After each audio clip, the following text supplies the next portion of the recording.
Right after sliding my pen across the final page of our divorce decree, I opened my banking application and canceled the $2 million annual allowance I had been quietly funneling to my mother-in-law for the past 7 years. Exactly 3 minutes later, my phone lit up with a call from my ex-husband Marcus. He was screaming, his voice cracking as he demanded to know why his mother's elite platinum card was suddenly declining at her exclusive country club brunch. I simply smiled, silenced the phone, and stepped into my waiting car. My name is Maya. I am 35 years old, and I spent my entire marriage funding a fake billionaire lifestyle for a man who thought he could outsmart me. Before I tell you exactly how I dismantled his entire family's empire brick by stolen brick, let me know where you are watching from in the comments below. Hit like and subscribe if you have ever had to remind a narcissist exactly who signs their checks. The mahogany conference table at the downtown Atlanta law firm felt cold beneath my fingertips. Across from me sat Marcus, adjusting the cuffs of a custom-tailored Italian suit that my financial technology company had paid for. He was grinning. It was that specific arrogant smirk he always wore when he thought he was the smartest person in the room. Beside him, his overpriced divorce attorney looked equally smug, shuffling stacks of paper that supposedly protected the prestigious family trust. For months, Marcus had dragged me through a vicious legal battle. He fought with everything he had to ensure I would not get a single dime of his family's generational wealth. He paraded his pedigree around the courtroom, constantly reminding the judge, and anyone who would listen, that he came from a long line of black excellence. He loved to paint the picture that I was just a girl from the working-class side of town who got lucky in the tech industry and was trying to secure a bag. Maya, I hope you understand. This is nothing personal, Marcus said, leaning back in his plush leather chair. He folded his hands together, displaying the luxury watch I bought him for our 5th anniversary. But generational wealth belongs to the bloodline. My mother Vivian made it very clear that the family trust must remain intact. You have your little app company, but we have to protect the real legacy. His lawyer chuckled softly, pushing the final settlement agreement toward me. The document explicitly stated that I relinquished all rights to the Vanguard Family Trust, a supposedly massive offshore portfolio that Vivian bragged about at every charity gala and church luncheon in the city. Marcus had spent our entire marriage lecturing me about this trust. He used it as a weapon to make me feel small, to remind me that I married up into his elite social circle. Whenever I complained about paying all the household bills or covering his sister's ridiculous shopping sprees, he would tell me it was just temporary cash flow management until the trust disbursed its annual dividends. You did well for a girl from the projects, Marcus continued, his voice dripping with fake sympathy. You hustled. You built your little tech business. But you have to admit you never really fit in with our crowd. My mother tried to polish you, she really did. But money cannot buy class. I am just glad we could settle this without you trying to claw at the assets my grandfather built. I picked up the heavy silver pen provided by my own attorney. I did not argue. I did not cry. I did not remind him that when we met 7 years ago he was driving a leased sedan and wearing clearance rack suits. I did not mention that his mother Vivian was dodging collection calls from creditors and facing foreclosure before I quietly stepped in and paid off her mortgage. I just looked at him, absorbing the absolute delusion radiating from his pores. Are you sure you want to sign that, Maya? My lawyer asked, playing her part perfectly. We can still contest the trust protections.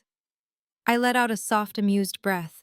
No need, I said, keeping my voice smooth and perfectly level. Marcus is right. Generational wealth should be protected. I would hate to touch a single penny of his family's legacy. I pressed the pen to the paper and signed my name with a flourish. Marcus visibly relaxed, a loud exhale of triumph escaping his lips. He actually high-fived his lawyer right there in the conference room. He thought he had won. He thought he had outmaneuvered the woman who built a financial empire from a laptop in a tiny studio apartment. I stood up, smoothing the skirt of my navy blue tailored suit. I picked up my briefcase and looked down at the man I had called my husband for 7 years. Congratulations on protecting your assets, Marcus, I said, giving him a warm, blinding smile. I wish you and Vivian all the best with the family trust. I am sure it will provide for you exactly the way it always has. He puffed out his chest, utterly oblivious to the trap that had just snapped shut around his ankles. You will find your way, Maya. Just keep grinding. I turned on my heel and walked out of the conference room, the heavy oak doors clicking shut behind me. The echo of his arrogant laughter faded as I walked down the marble hallway toward the elevators. He had no idea. He had absolutely no clue that the prestigious family trust he had just fought so hard to protect from me did not actually exist. It was a shell account, a dummy corporation I had set up 5 years ago to funnel my own money to his mother because his fragile male ego could not handle the fact that his wife was the sole breadwinner. I had funded his entire reality. I paid for the country club memberships, the luxury cars, the charity donations that put his name in the local papers. And by signing that document, Marcus had just legally and completely severed himself from the only actual source of wealth in his entire family, me. The afternoon sun hit my face as I stepped out of the glass building, leaving the law firm and my former marriage behind me. My heels clicked against the pavement with the steady, unforgiving rhythm of a woman who had just bought back her freedom. I walked toward my sleek, custom black SUV parked at the curb. Anyone watching from the street level would have seen a titan of industry walking with absolute, unapologetic authority. I slid into the plush leather driver's seat and let the heavy door thud shut, sealing me inside my own quiet sanctuary. The faint smell of expensive leather and air conditioning grounded me. I reached into my designer tote bag and pulled out my iPad. My reflection caught on the dark glass for a fraction of a second before the screen illuminated. I bypassed my overflowing business emails and navigated straight to my secure offshore banking portal. A quick biometric scan, later the financial dashboard loaded. There it was, sitting right at the top of the screen, the Vanguard Family Trust.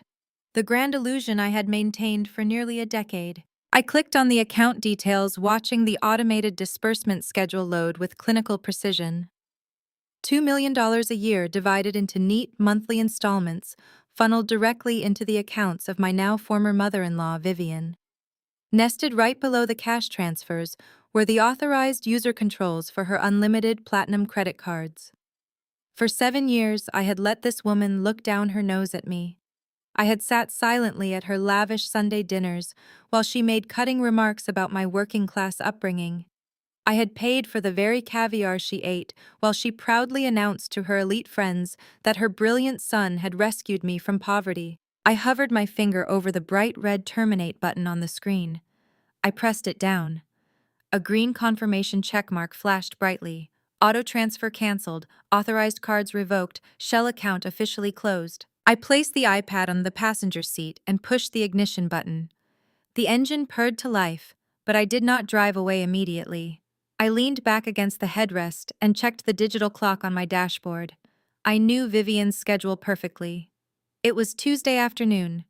She was currently hosting her weekly high society charity brunch at the Oak Ridge Country Club. She would be sitting at a table surrounded by a dozen women dripping in diamonds, judging the waitstaff and pretending to care about philanthropy. The check for their extravagant meal would be arriving right about now. 1 minute passed. The SUV engine hummed quietly. 2 minutes passed. I adjusted my rearview mirror, allowing a genuine smile to play across my lips.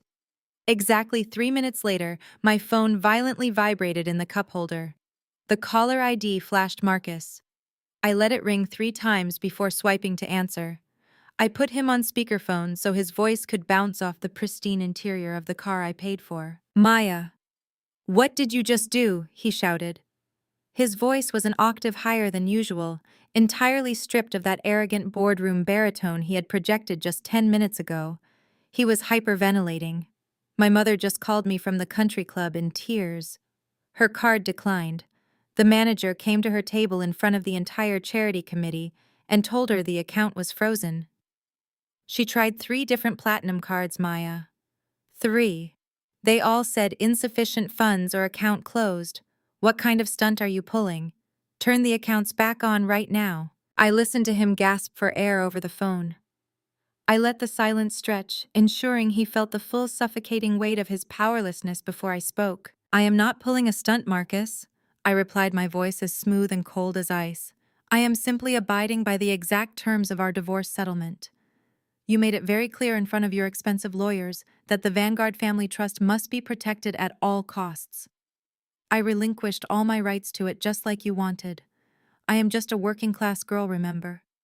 I have no business touching your precious generational wealth. Maya, stop playing games with me, he screamed, the panic morphing into raw desperation. The bank told her the main trust account has been completely dissolved. My mother is having a panic attack in the manager's office. You need to fix this immediately. We had a deal. I leaned forward, resting my arm casually on the steering wheel. Did you forget to tell your mother that the family trust she flexes at the country club is actually my money? Your entire Black excellence persona for the last 7 years was bought and paid for by me. Every designer suit in your closet, every luxury car you lease, every single dime that funded your mother's country club memberships and charity galas came directly from the revenue of my financial technology company. You are lying, he stammered, though his voice trembled with the sudden terrifying realization of his new reality. My grandfather started that trust. My family has money. We have always had money. Your grandfather left Vivian a modest house with a leaky roof and $30,000 in debt, I stated, reciting the financial facts I had uncovered years ago. You were drowning in student loans and bad credit when I met you. I created the Vanguard Family Trust. I named it that so your fragile male ego would not shatter into a million pieces every time I paid the mortgage. I routed my business dividends into a shell account and let you pretend you were managing family money so you could feel like a king. But the crown was rented, Marcus, and the lease just expired. But my mother, he whispered, the fight completely draining out of him, leaving only a hollow shell of a man. She does not know. She thinks we are independently wealthy. She is going to be humiliated. She is going to lose her standing on the board. That sounds like a generational wealth problem, I said, brushing a speck of dust off my lapel. You better hurry down to the country club, Marcus. I hear they make you wash dishes in the back if you cannot cover a $2,000 brunch tab. Have a blessed day. I tapped the screen to end the call, cutting off his pathetic pleading.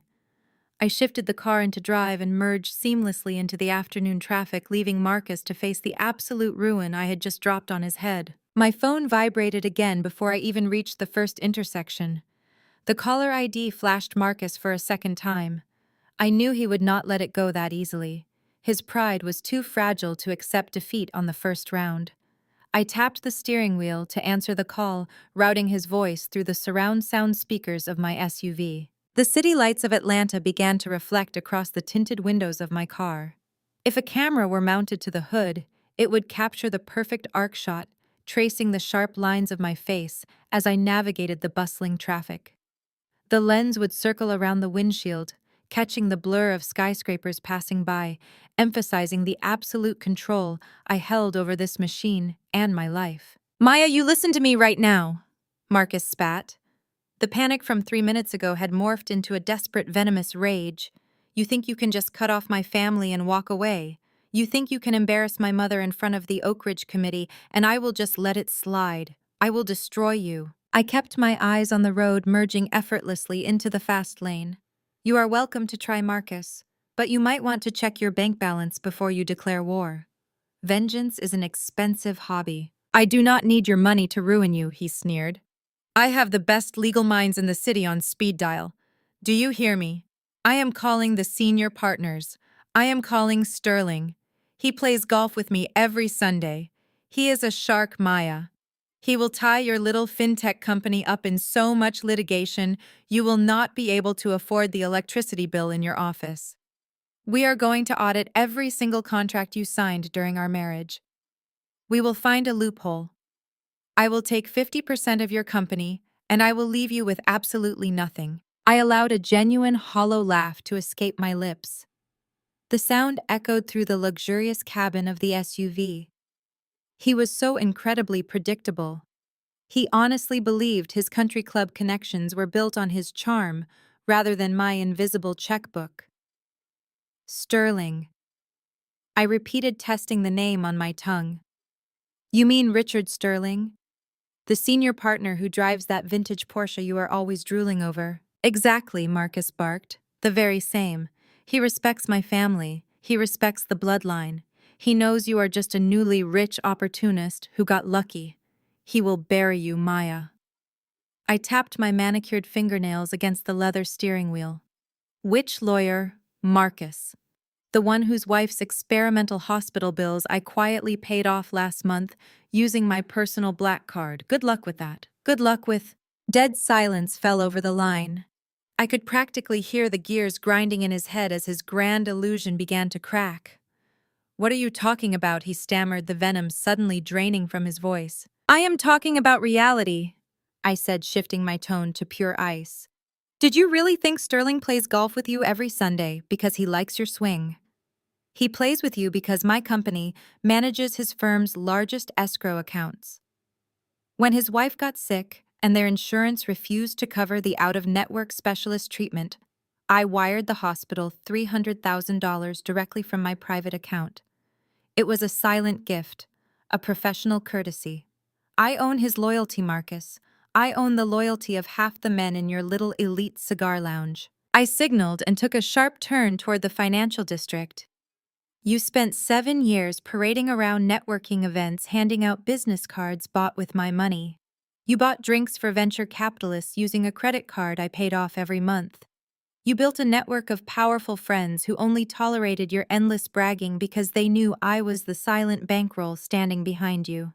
You do not have a legal team. You do not have a network. You do not even have your own country club membership because I canceled that 3 minutes ago too. You are bluffing, he whispered, but he sounded entirely defeated. Call him, I challenged.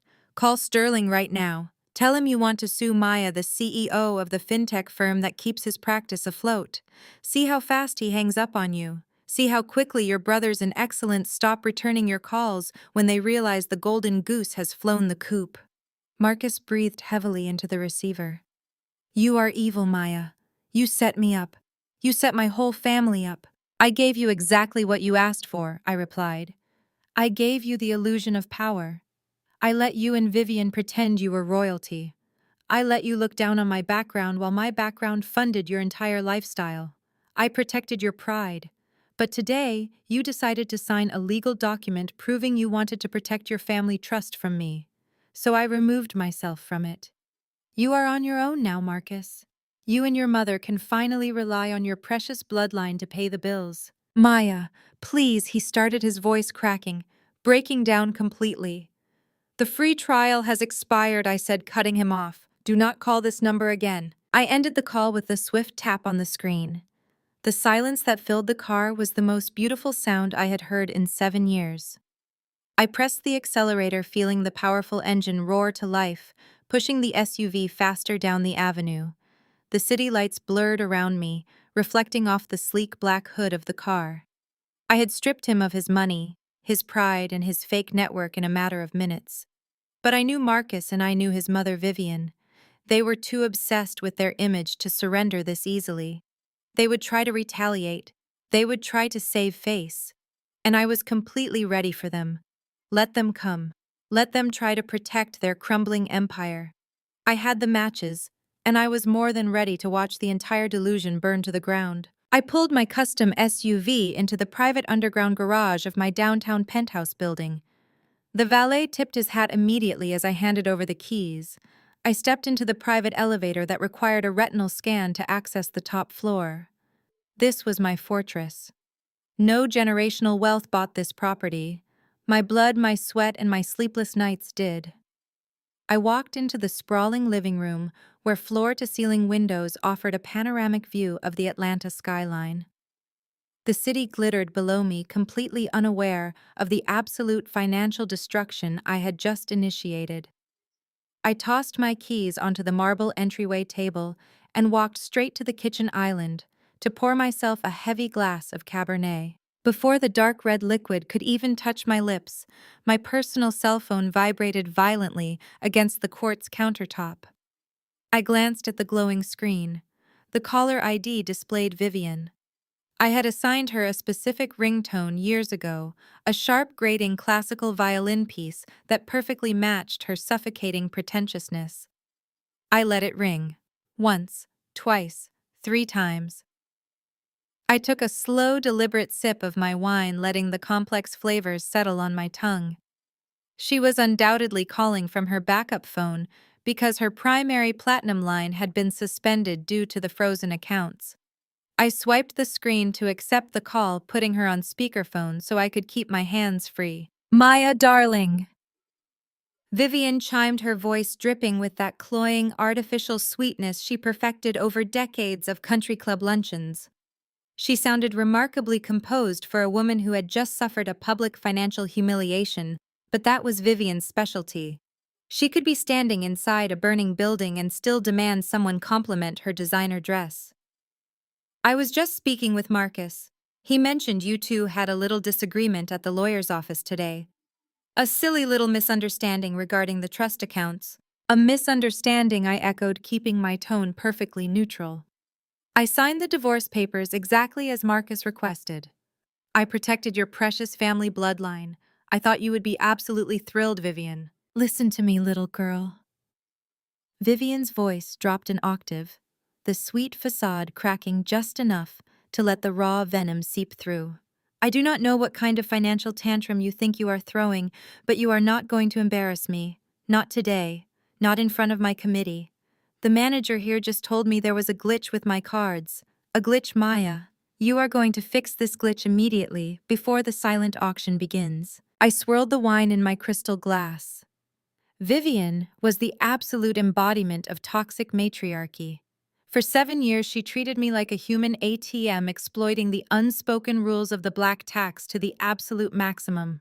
Because I was the one who made it out of the working-class neighborhood, because I built a massive tech company from scratch, I was supposed to carry the financial burden of her entire extended family, without question.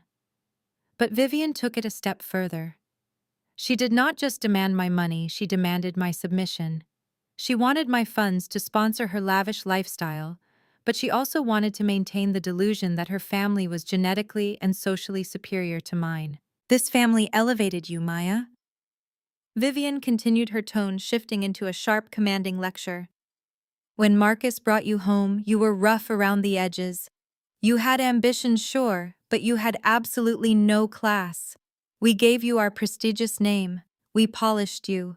We introduced you to the right people, the right circles, the elite society of this city.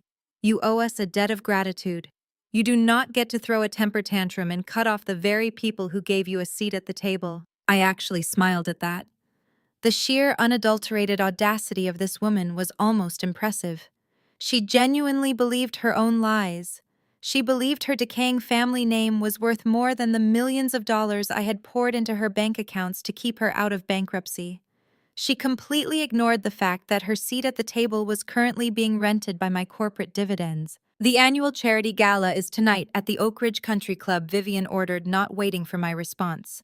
"I am the chairwoman of this event. Half the city's elite will be in attendance. Chloe and Bradley are already on their way. Marcus is joining us shortly. You are going to put on a nice dress, you are going to show up, and you are going to stand by your husband's side and smile.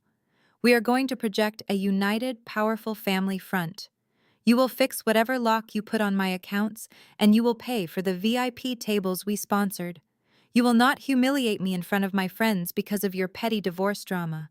Do I make myself clear?" I walked over to the floor-to-ceiling window and looked down at the streetlights reflecting off the dark pavement. Vivian was terrified. The country club was her entire kingdom. To be exposed as broke in front of her high society friends was a fate worse than death for her.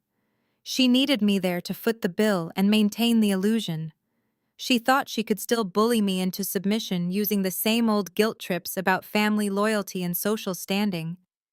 She thought I was still that eager to please young woman who just wanted her mother-in-law's approval. "Tonight," I said softly, letting a chilling calmness wash over my words. "The Oak Ridge Country Club Gala. Yes, tonight," Vivian snapped impatiently. "Do not be late. And wear the emerald gown I picked out for you last year. It makes you look somewhat presentable." I took another slow sip of my wine. "I will be there, Vivian. You can count on it. I would not miss your charity gala for the world. In fact, I am really looking forward to seeing everyone." "Good. I am glad you have finally come to your senses." Fix the card issue before you arrive, she demanded before abruptly ending the call. I lowered the phone and let out a soft, dangerous laugh that echoed through the empty penthouse. Vivian wanted a united family front. She wanted me to show up and pay for her grand illusion so she could save face in front of the city's elite. She wanted to remind me of my place in her hierarchy. I walked toward my master bedroom and pushed open the heavy double doors to my walk-in closet. I bypassed the emerald gown she had mentioned, trailing my fingers over rows of custom-tailored designer suits and evening wear. I pulled out a stunning razor-sharp crimson pantsuit. It was bold, powerful, and screamed absolute authority. If Vivian wanted a show, I was going to give her a spectacular one. I was going to walk right into the lion's den, look her elite friends dead in the eye, and burn her entire social standing to the ground. She thought I was coming to save her reputation. She had absolutely no idea I was coming to finalize her eviction from high society. The valet at the Oak Ridge Country Club rushed forward the moment my black SUV pulled into the circular driveway.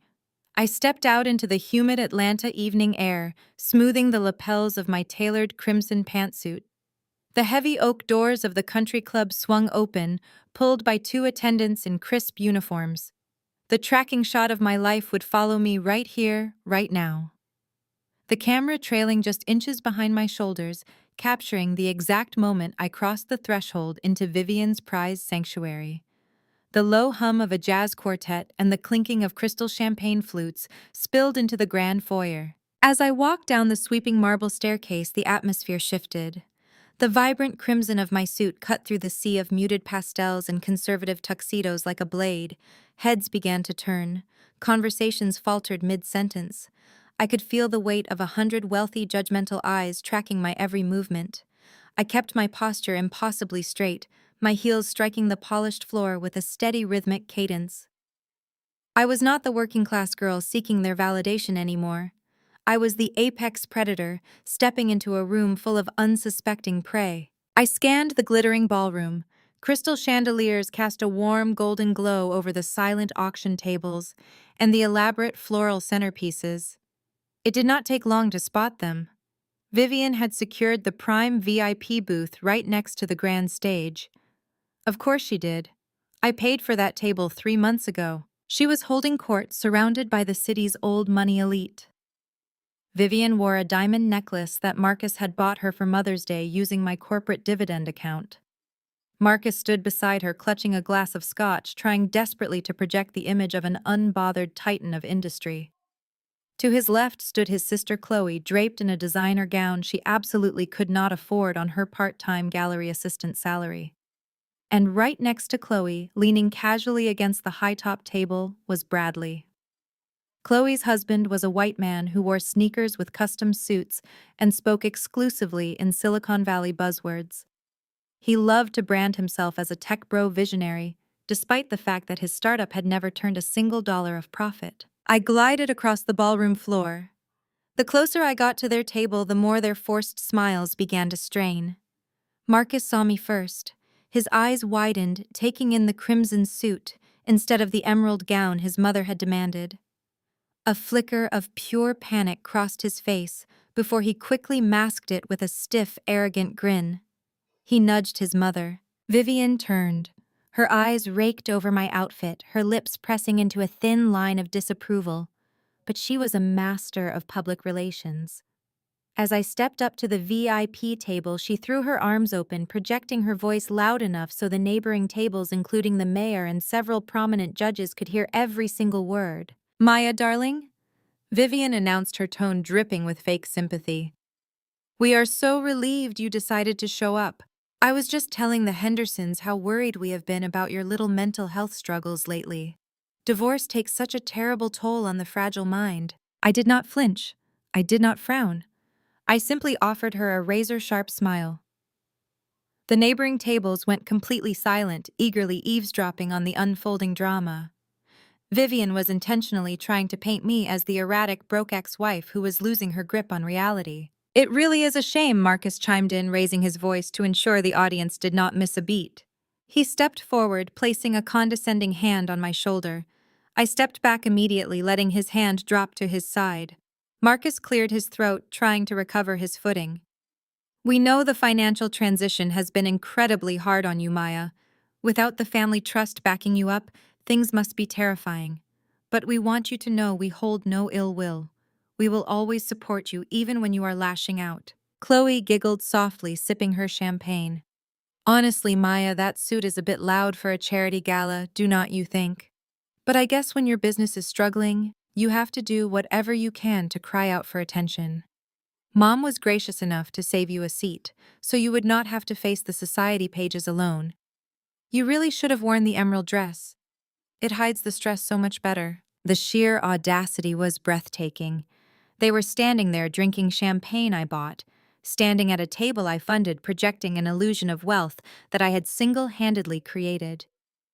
They were desperately trying to humiliate me into submission, hoping that the public pressure of high society would force me to quietly unlock their credit cards and retreat into the shadows. Then Bradley decided to insert himself into the conversation. He swirled his craft beer and looked down at me with that signature smug expression he always wore when he wanted to explain technology to a black woman who literally owned a financial technology empire. Look! Maya Bradley started using his hands to gesture as if he were giving a TED Talk. Marcus told me about your little liquidity issues today. The frozen accounts, the erratic behavior. It is a classic sign of a failing business model. You scaled too fast without a proper safety net. It happens to amateur founders all the time. You disrupt, you burn cash, and then you crash. You need to pivot. You need to synergize your remaining assets before you face total bankruptcy. I stood perfectly still, letting him finish his ridiculous monologue. The surrounding guests were leaning in, practically holding their breath. Vivian looked incredibly pleased with herself. She thought the coordinated attack was working. She thought I was paralyzed by the public humiliation. You guys are being too hard on her, Marcus said, putting on his best fake compassionate voice. He looked at the surrounding tables, making sure everyone was watching his performance of the gracious, forgiving ex-husband. Maya is just stressed. The market is tough for small startups. We are just glad she is here tonight to clear her head. We even talked about helping her find some investors to keep her lights on. Small startups, I repeated, allowing the words to hang in the silent air. I looked at Vivian, then at Marcus, then at Chloe.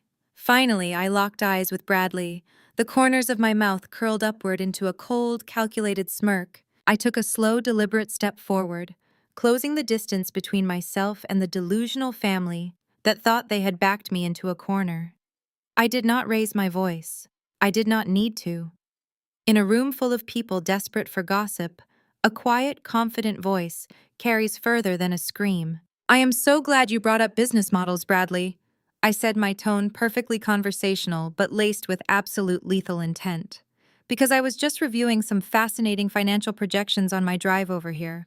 And I think everyone at this table is going to be very interested in what I found. I opened my designer clutch. The metallic snap echoed sharply. I was not going to cry. I was not going to run away. I was going to stand right here in the center of their precious high society sanctuary and tear their masks off one by one. My fingers closed around the cool metal edge of my phone. I pulled it from the velvet lining of my clutch and let the screen illuminate my face.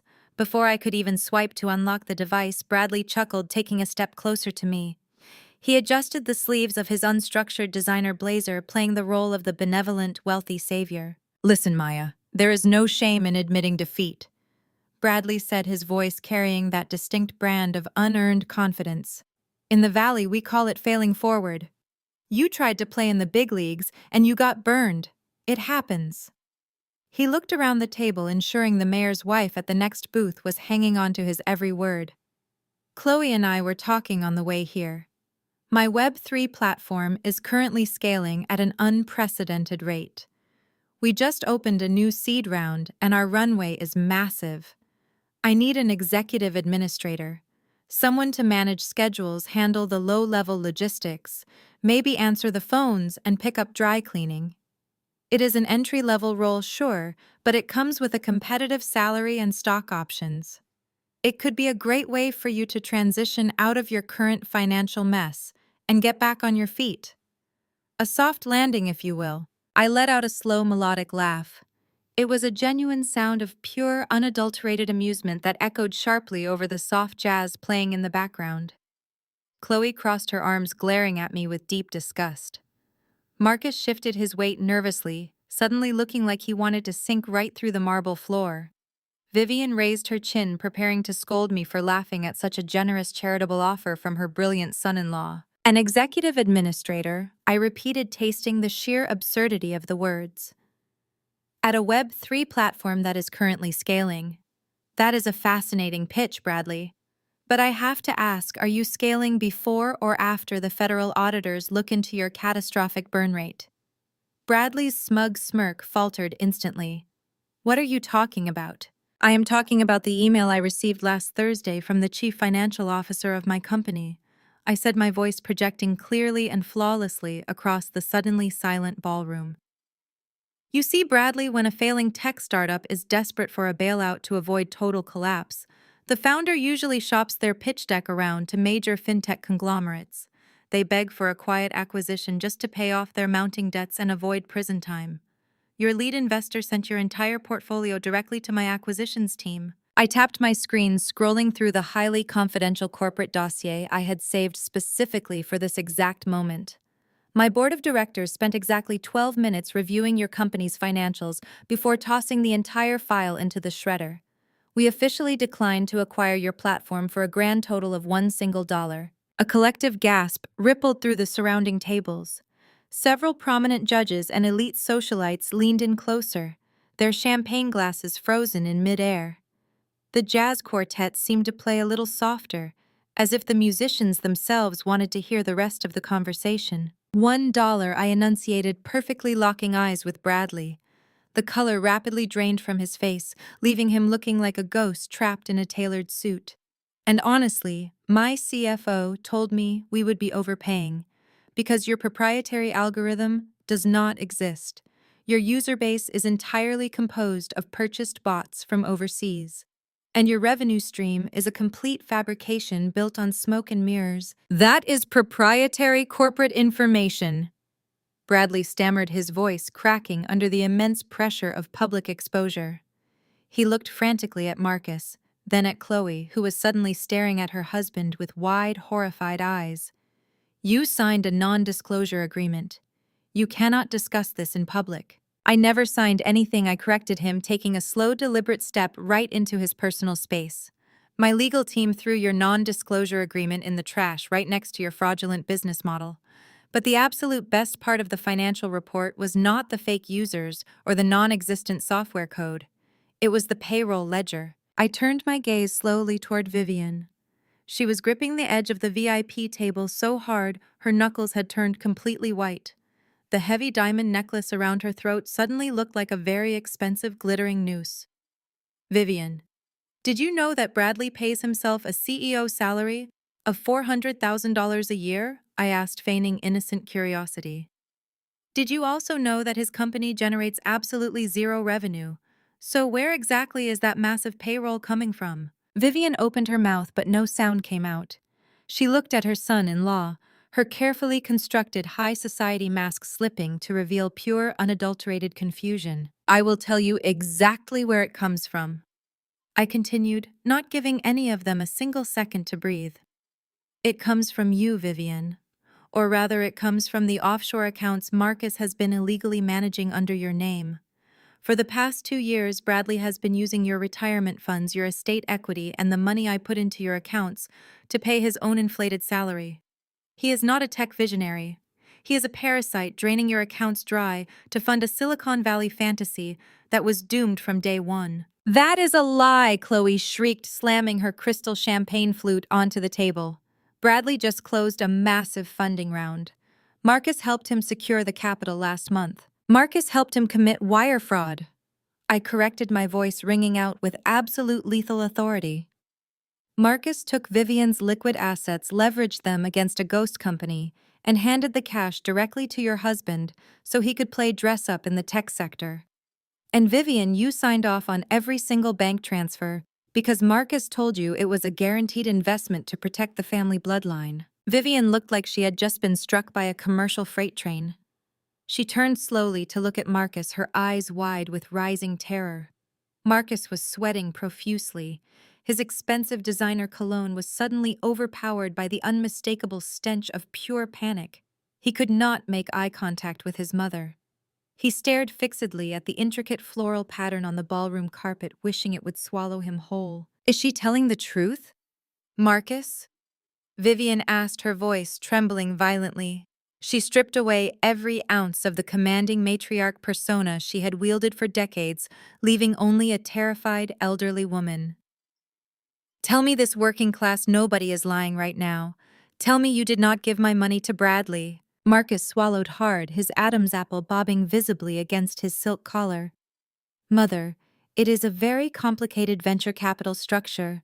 The market fluctuated unexpectedly.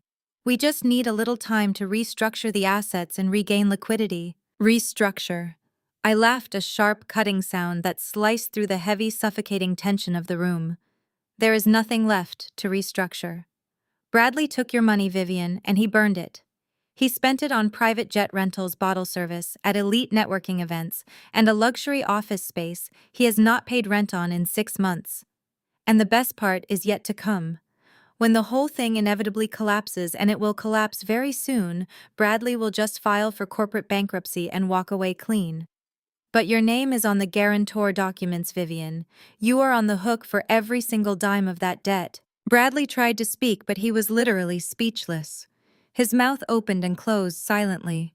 The smug, condescending tech bro, who had just offered me a job answering his phones, was now exposed as an absolute fraud in front of the most powerful, wealthy people in Atlanta.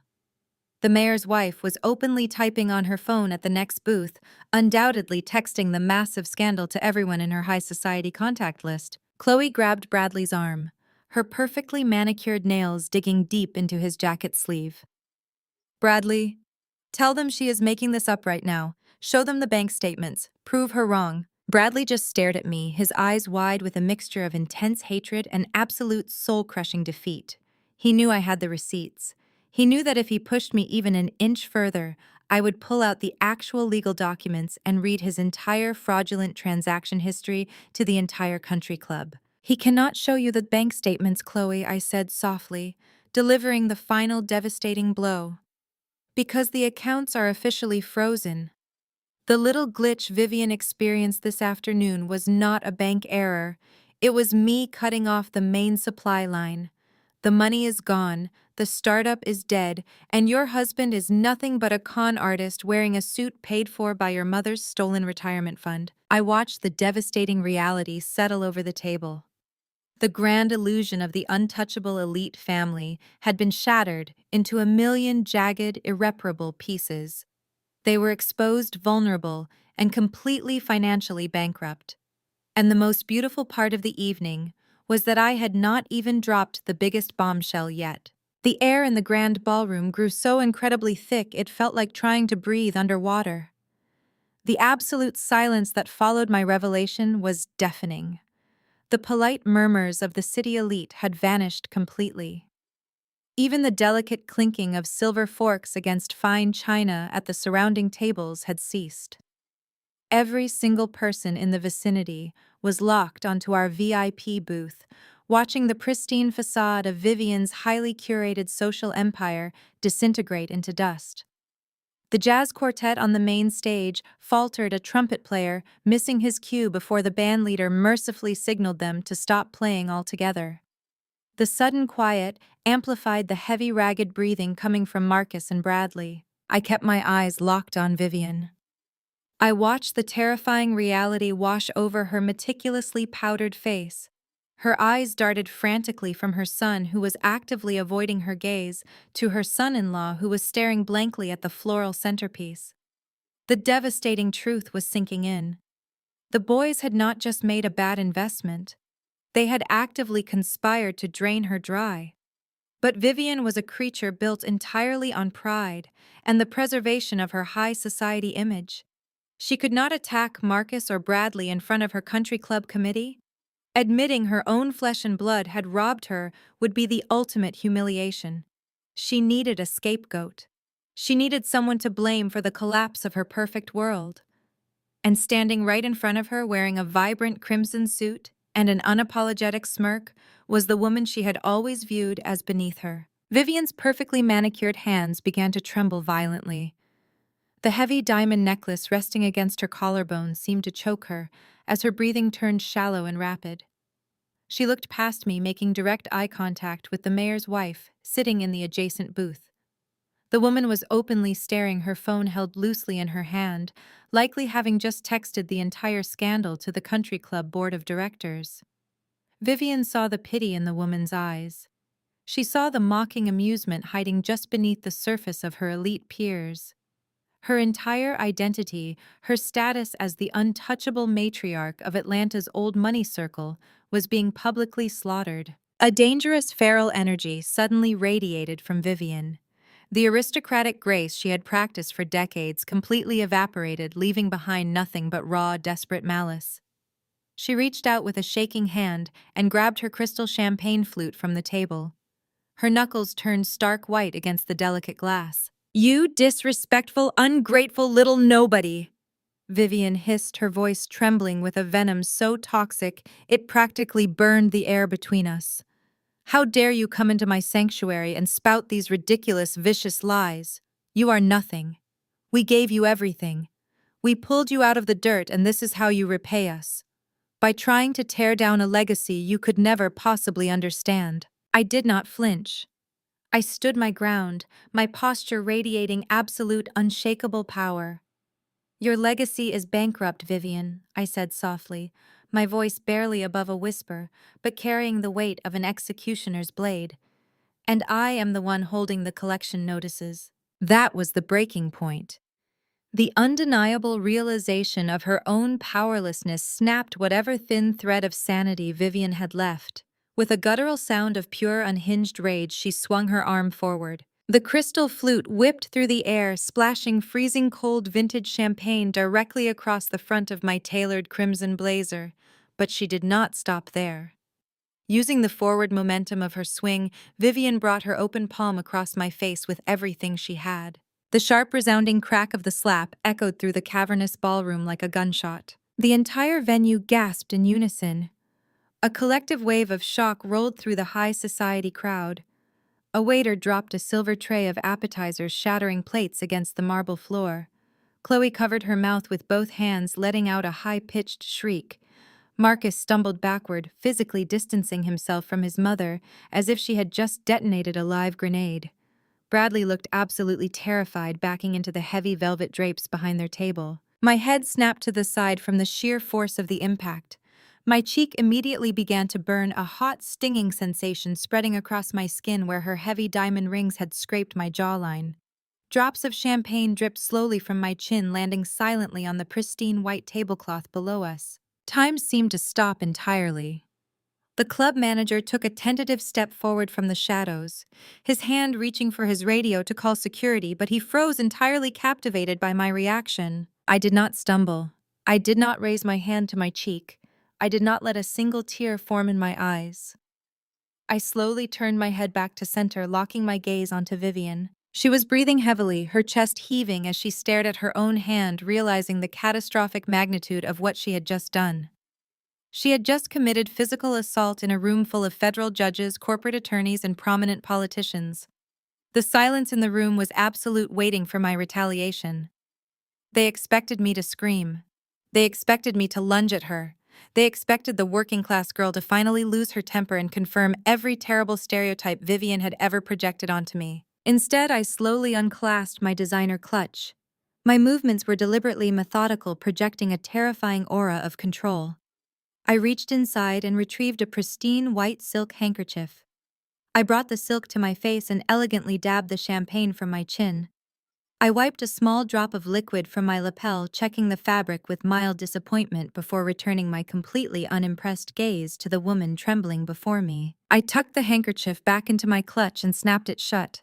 The metallic click sounded incredibly loud in the dead-silent ballroom. I took one slow, measured step forward, forcing Vivian to instinctively shrink back against the edge of the VIP table. "You just assaulted your biggest creditor," I stated, my voice ringing out with crystal-clear, pristine authority. carrying effortlessly to the furthest corners of the room. Vivian swallowed hard, her eyes darting around the room, seeking an ally and finding absolutely no one.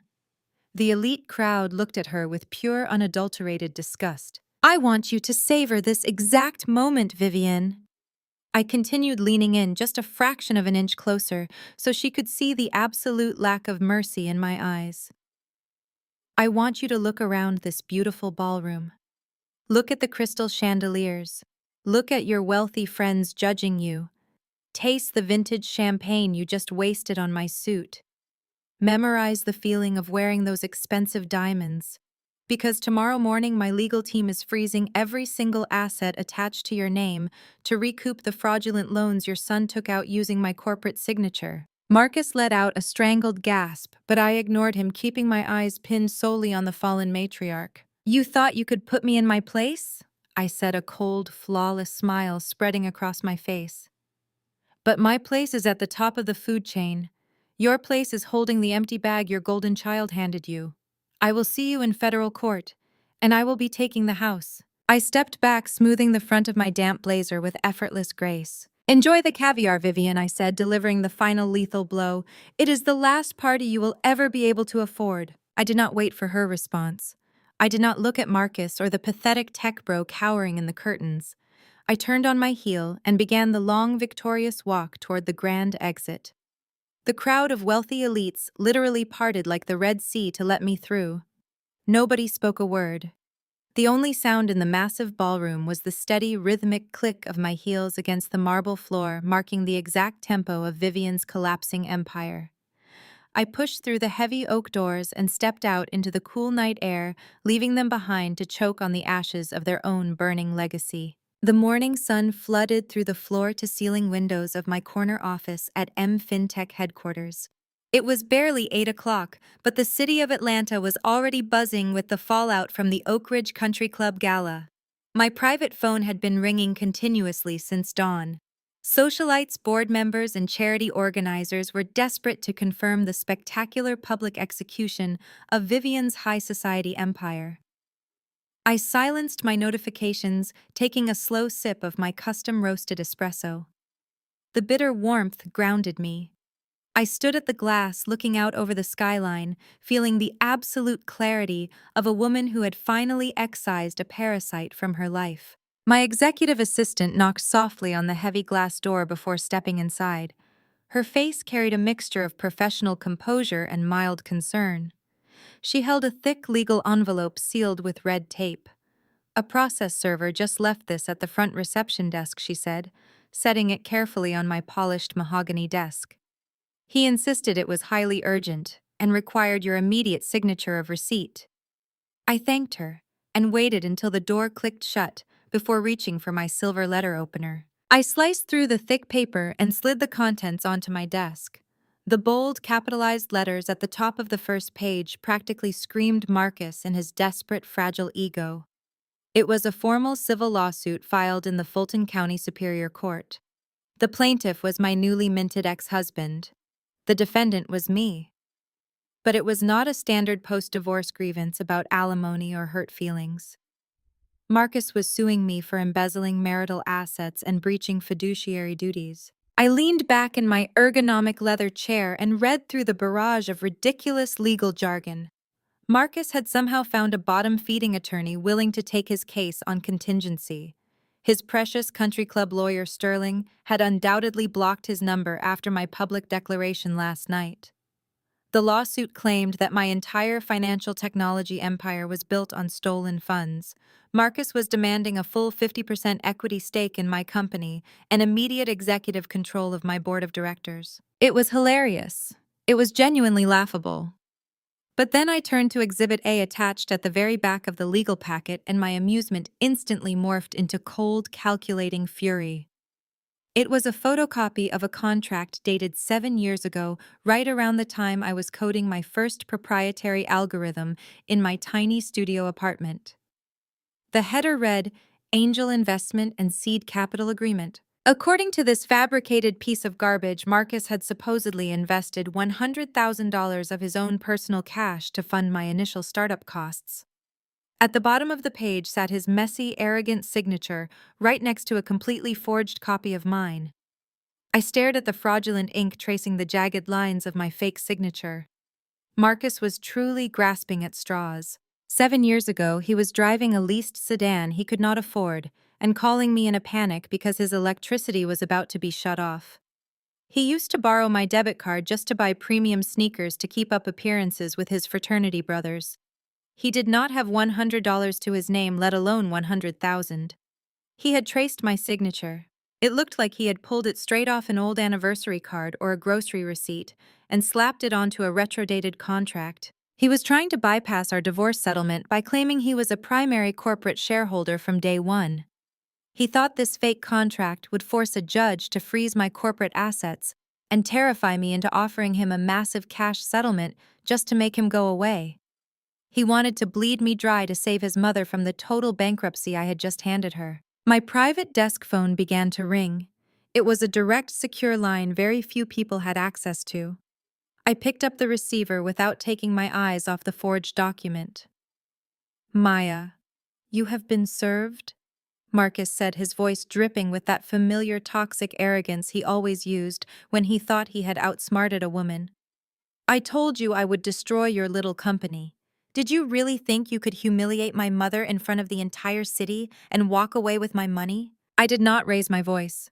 I kept my tone perfectly level, projecting the absolute authority of a CEO dealing with a disgruntled janitor. "Your money, Marcus," I asked, tracing the fake signature with the tip of my pen. "I am looking at Exhibit A right now. This is a very creative arts and crafts project. Did Bradley help you pick the font? Because this specific typeface was not even released by the software developer until 3 years ago. You retrodated a contract using a font that did not exist when you supposedly signed it." The line went dead silent. The arrogant swagger in his breathing completely vanished. You could almost hear the remaining pieces of his delusion shattering against the harsh concrete of reality. "You are lying," he stammered, the panic creeping back into his throat like rising floodwater. "My legal team verified everything. We are taking half your company, Maya. The judge is going to freeze your accounts by noon tomorrow. You are going to be begging me for a settlement so you can keep your doors open." "You do not have a legal team, Marcus," I said coldly. "You have a desperate ambulance chaser who did not bother to run a basic forensic analysis on a document his broke client handed him. Forgery is a serious crime. Filing a fraudulent lawsuit to extort a major corporation is an even bigger crime. You just handed me the exact weapon I need to put you in a federal holding cell. You cannot prove anything," he shouted, his voice cracking under the weight of his own stupidity. "You signed that paper. You took my seed money. I made you who you are." "You are embarrassing yourself," I replied. "I highly suggest you save whatever pocket change you have left for a criminal defense attorney. You are going to need one very soon." I hung up the phone and placed the receiver down with a soft, decisive click. Marcus thought he was playing a high-stakes game of chess, but he was barely managing checkers. He wanted to drag me into a messy public courtroom battle to force a settlement. He wanted to use the legal system to bully me into funding his fake billionaire lifestyle for the rest of my life. But I was not going to play his game. I pressed the intercom button on my desk console to call my lead corporate attorney. I instructed him to completely ignore the civil lawsuit for the time being. I did not want to file an immediate motion to dismiss. I wanted Marcus to feel confident. I wanted him to believe his dirty trick was actually working while I prepared the real execution. Because a forged angel investment contract was just a distraction. A man as desperate and financially reckless as Marcus would never stop at just one crime. He had a taste for luxury he could no longer afford, and people like him always leave a paper trail of dirty money. I just needed to find exactly where the real funds were buried. The sun dipped below the Atlanta skyline, casting long shadows across my office. I dismissed my legal team for the evening and locked the heavy glass doors. When you build a financial technology empire from the ground up, you learn very quickly that data is the ultimate weapon. People can lie. People can forge signatures. But the blockchain, the routing numbers, the digital footprints they leave behind are absolute and unforgiving. Marcus was an arrogant man who loved the aesthetics of wealth, but he fundamentally lacked the intellect required to actually manage it. I knew he had left a trail. I just needed to pull the right thread to watch his entire sweater unravel. I sat down at my custom multi-monitor workstation and cracked my knuckles. Before Marcus moved out, I had my corporate cybersecurity team run a complete sweep of our home network. They mirrored every single device, every cloud backup, and every router log to ensure our company data was secure from his impending exit. I opened the encrypted file containing his mirrored digital footprint. I did not need to search hard. Marcus was sloppy. He operated with the reckless impunity of a man who firmly believed he would never be caught. I clicked into a folder labeled Real Estate Acquisitions that he had hidden inside a directory of golf club receipts. A series of high-resolution PDF documents loaded onto my primary screen. I leaned closer, my eyes scanning the scans of closing documents for a luxury penthouse in Buckhead. The property was stunning. Floor-to-ceiling windows, custom marble countertops, a private wrap-around terrace. It was the kind of place that cost a small fortune in monthly association fees alone. I scrolled down to the buyer information. The property was not in his name. It was registered to a woman named Jasmine Carter. I ran a quick background check using my corporate database access. Jasmine Carter was a 24-year-old former bottle service waitress who currently worked as a receptionist at one of Marcus's favorite exclusive cigar lounges. I opened the next subfolder and found exactly what I expected. Photographs. Pictures of Marcus and Jasmine posing on the balcony of the new condo. Pictures of them sipping champagne on a rented yacht in Miami. And right there in the middle of the digital stack was a high-definition scan of a recent ultrasound. She was 6 months pregnant. I stared at the black and white ultrasound image of Marcus's unborn child. A lesser woman might have shattered in that moment. A different wife might have thrown her coffee mug against the wall, screamed into the void, and called her girlfriends sobbing about the ultimate betrayal of her marriage. But I felt absolutely nothing. No heartbreak, no devastation, just a cold, clinical sense of validation. Marcus had been draining resources to fund a secret second family while simultaneously lecturing me about the sanctity of his elite bloodline. It was poetic in its sheer pathetic hypocrisy. But as I continued to review the closing documents for the Buckhead condo, my analytical mind caught a glaring, blazing inconsistency. The heartbreak of infidelity was entirely irrelevant to me. The math, however, was screaming for my attention.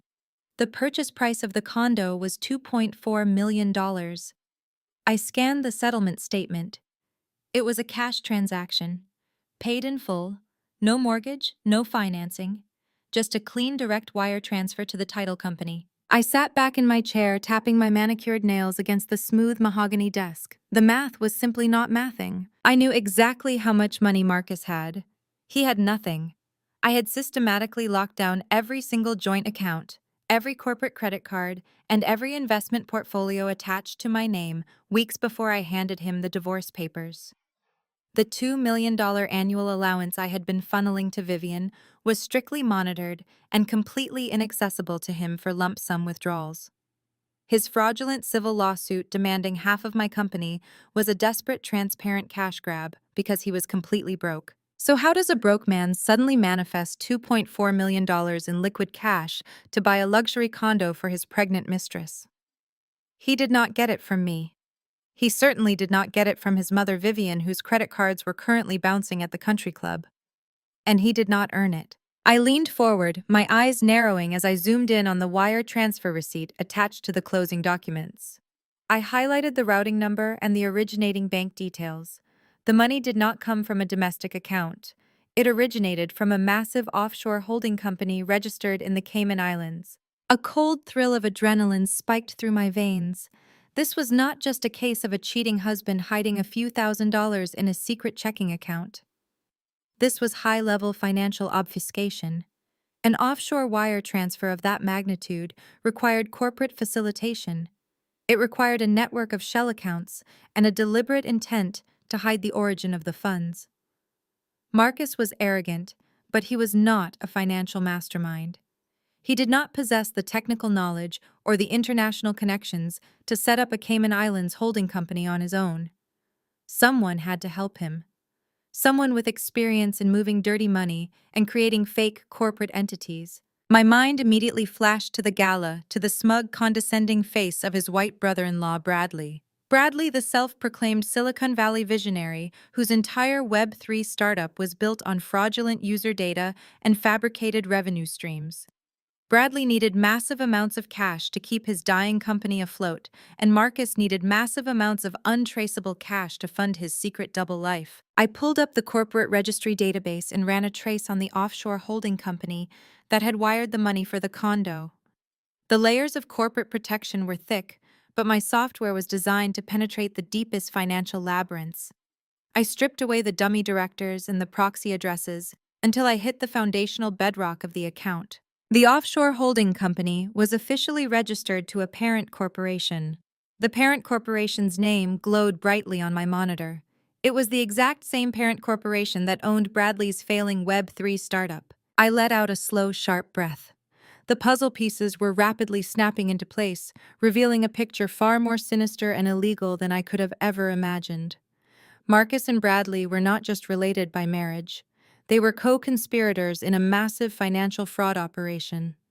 Bradley had set up the offshore accounts to hide his stolen investor funds, and Marcus was using that same illegal pipeline to wash money for his mistress. But a burning question remained.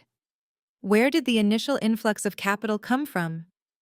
Bradley's startup had no real investors because my board had already proven his pitch deck was entirely fake. Marcus had no personal wealth. So where did they get the millions of dollars needed to fund offshore accounts, buy luxury real estate in cash, and sustain their lavish lifestyles? They had to steal it from somewhere. Or more accurately, they had to steal it from someone. I opened a new search window, my fingers flying across the keyboard. I was no longer just a scorned ex-wife fighting a frivolous divorce lawsuit. I was a corporate executioner hunting down a pair of reckless thieves who had made the fatal mistake of leaving a digital paper trail in my territory. They thought they were playing a brilliant game of financial hide-and-seek. They had no idea they were hiding in a house constructed entirely of glass, and I was holding a very heavy hammer. The glow from my multiple monitors cast a cold blue light across the darkened executive office. I flexed my fingers over the keyboard, plunging deeper into the digital labyrinth Marcus and his tech bro accomplice had constructed. They were arrogant, but they were also fundamentally lazy, relying on off-the-shelf encryption and basic shell company structures that any first-year financial analyst could unravel. I was not a first-year analyst. I was the architect of a platform that handled billions in secure transactions. I traced the offshore Cayman account backward, following the digital breadcrumbs of the $2.4 million real estate purchase. I needed to find the source. I needed to see the exact moment the money was born. My proprietary software chewed through the proxy servers and bypassed the dummy directors in a matter of minutes. The screen flashed, compiling a massive data packet. A domestic routing number finally appeared. The funds had not trickled into the offshore account through small, untraceable crypto transactions like Bradley probably claimed in his fake pitch decks. They had arrived in one massive lump sum wire transfer exactly 8 months ago. $5 million originated from a Tier 1 commercial bank right here in Atlanta. I leaned closer to the screen, my eyes narrowing at the transaction ledger. A Tier 1 bank does not just wire $5 million to a completely unproven Web3 startup with 0 active users and fabricated revenue. A loan of that magnitude requires collateral. It requires underwriting corporate history and an ironclad guarantor with flawless credit and massive liquid assets. Bradley had absolutely none of those things. Marcus had even less. I tapped into my secure banking portal crossing, referencing the domestic routing number. Because my company handled escrow accounts for several major financial institutions, I had high-level clearance to request commercial loan origination documents. I submitted the query, overriding the standard processing time with my executive credentials. A progress bar crawled across the screen, 50%, 80%, 100%. The loan dossier materialized on my center monitor. I opened the file, scrolling rapidly past the standard banking terms and conditions, the amortization schedules, and the corporate disclosures. I was looking for the signature page. I needed to see exactly whose blood was signed on the dotted line to secure $5 million of capital for two men who could barely balance a household checkbook. The document snapped into focus. The primary borrower was listed as Nexus Future Tech, LLC, which was the official registered name of Bradley's garbage startup. The primary executive signature belonged to Bradley.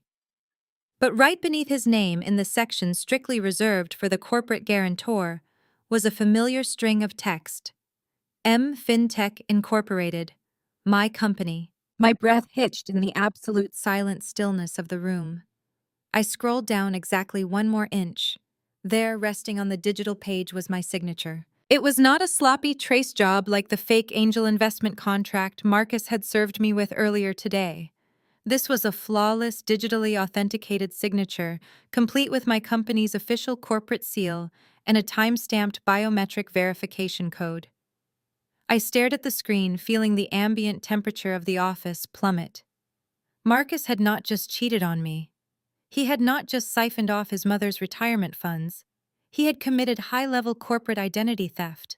I closed my eyes, piecing the timeline together with ruthless precision.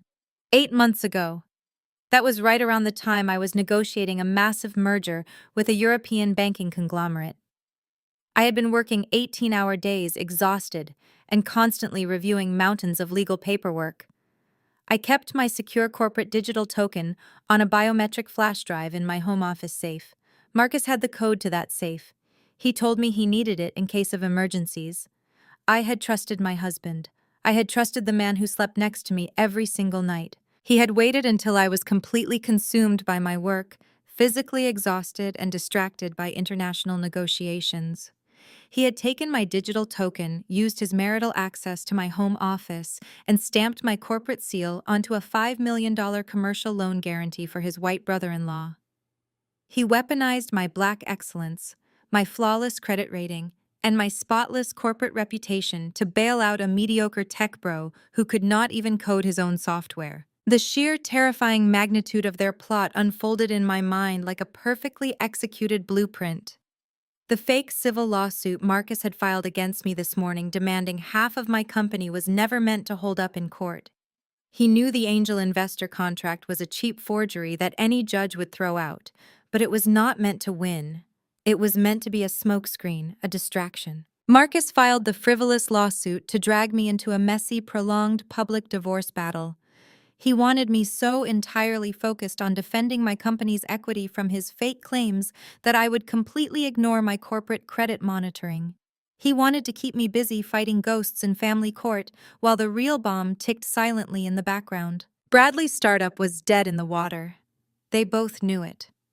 The plan was for Bradley to officially declare corporate bankruptcy within the next 90 days.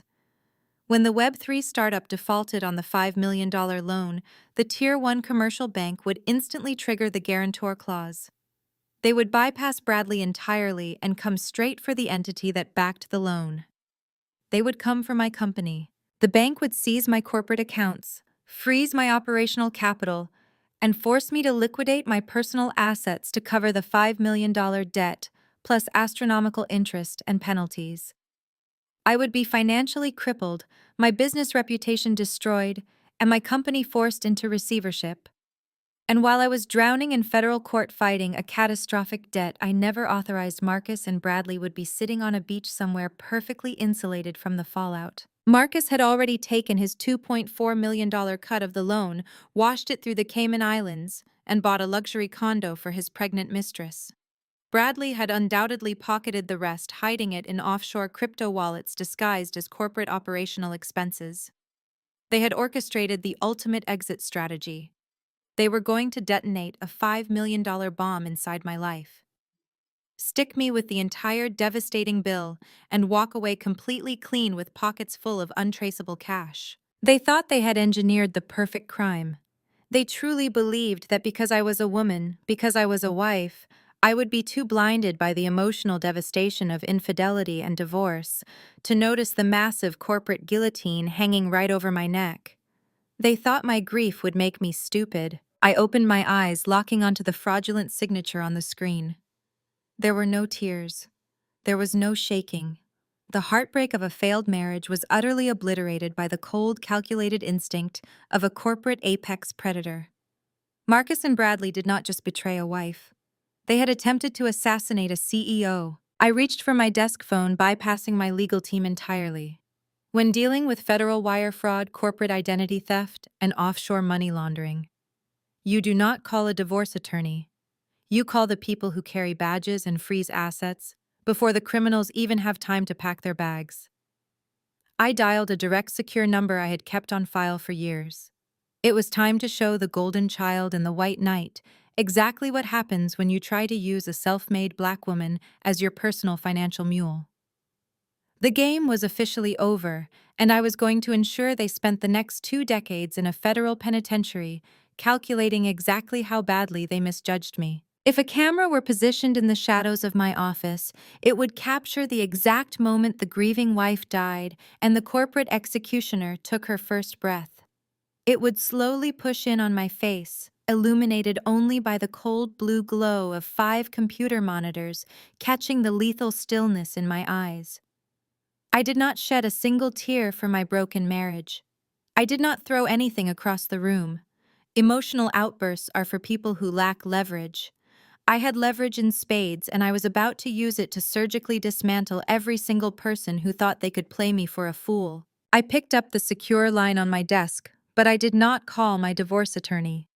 Family court is a circus where bitter spouses spend hundreds of thousands of dollars fighting over couches, vacation homes, and alimony. It is a venue for domestic grievances.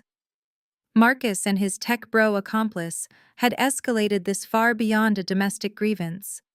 Forging a corporate seal to secure a $5 million commercial loan and funneling the cash into offshore shell companies was not a marital dispute.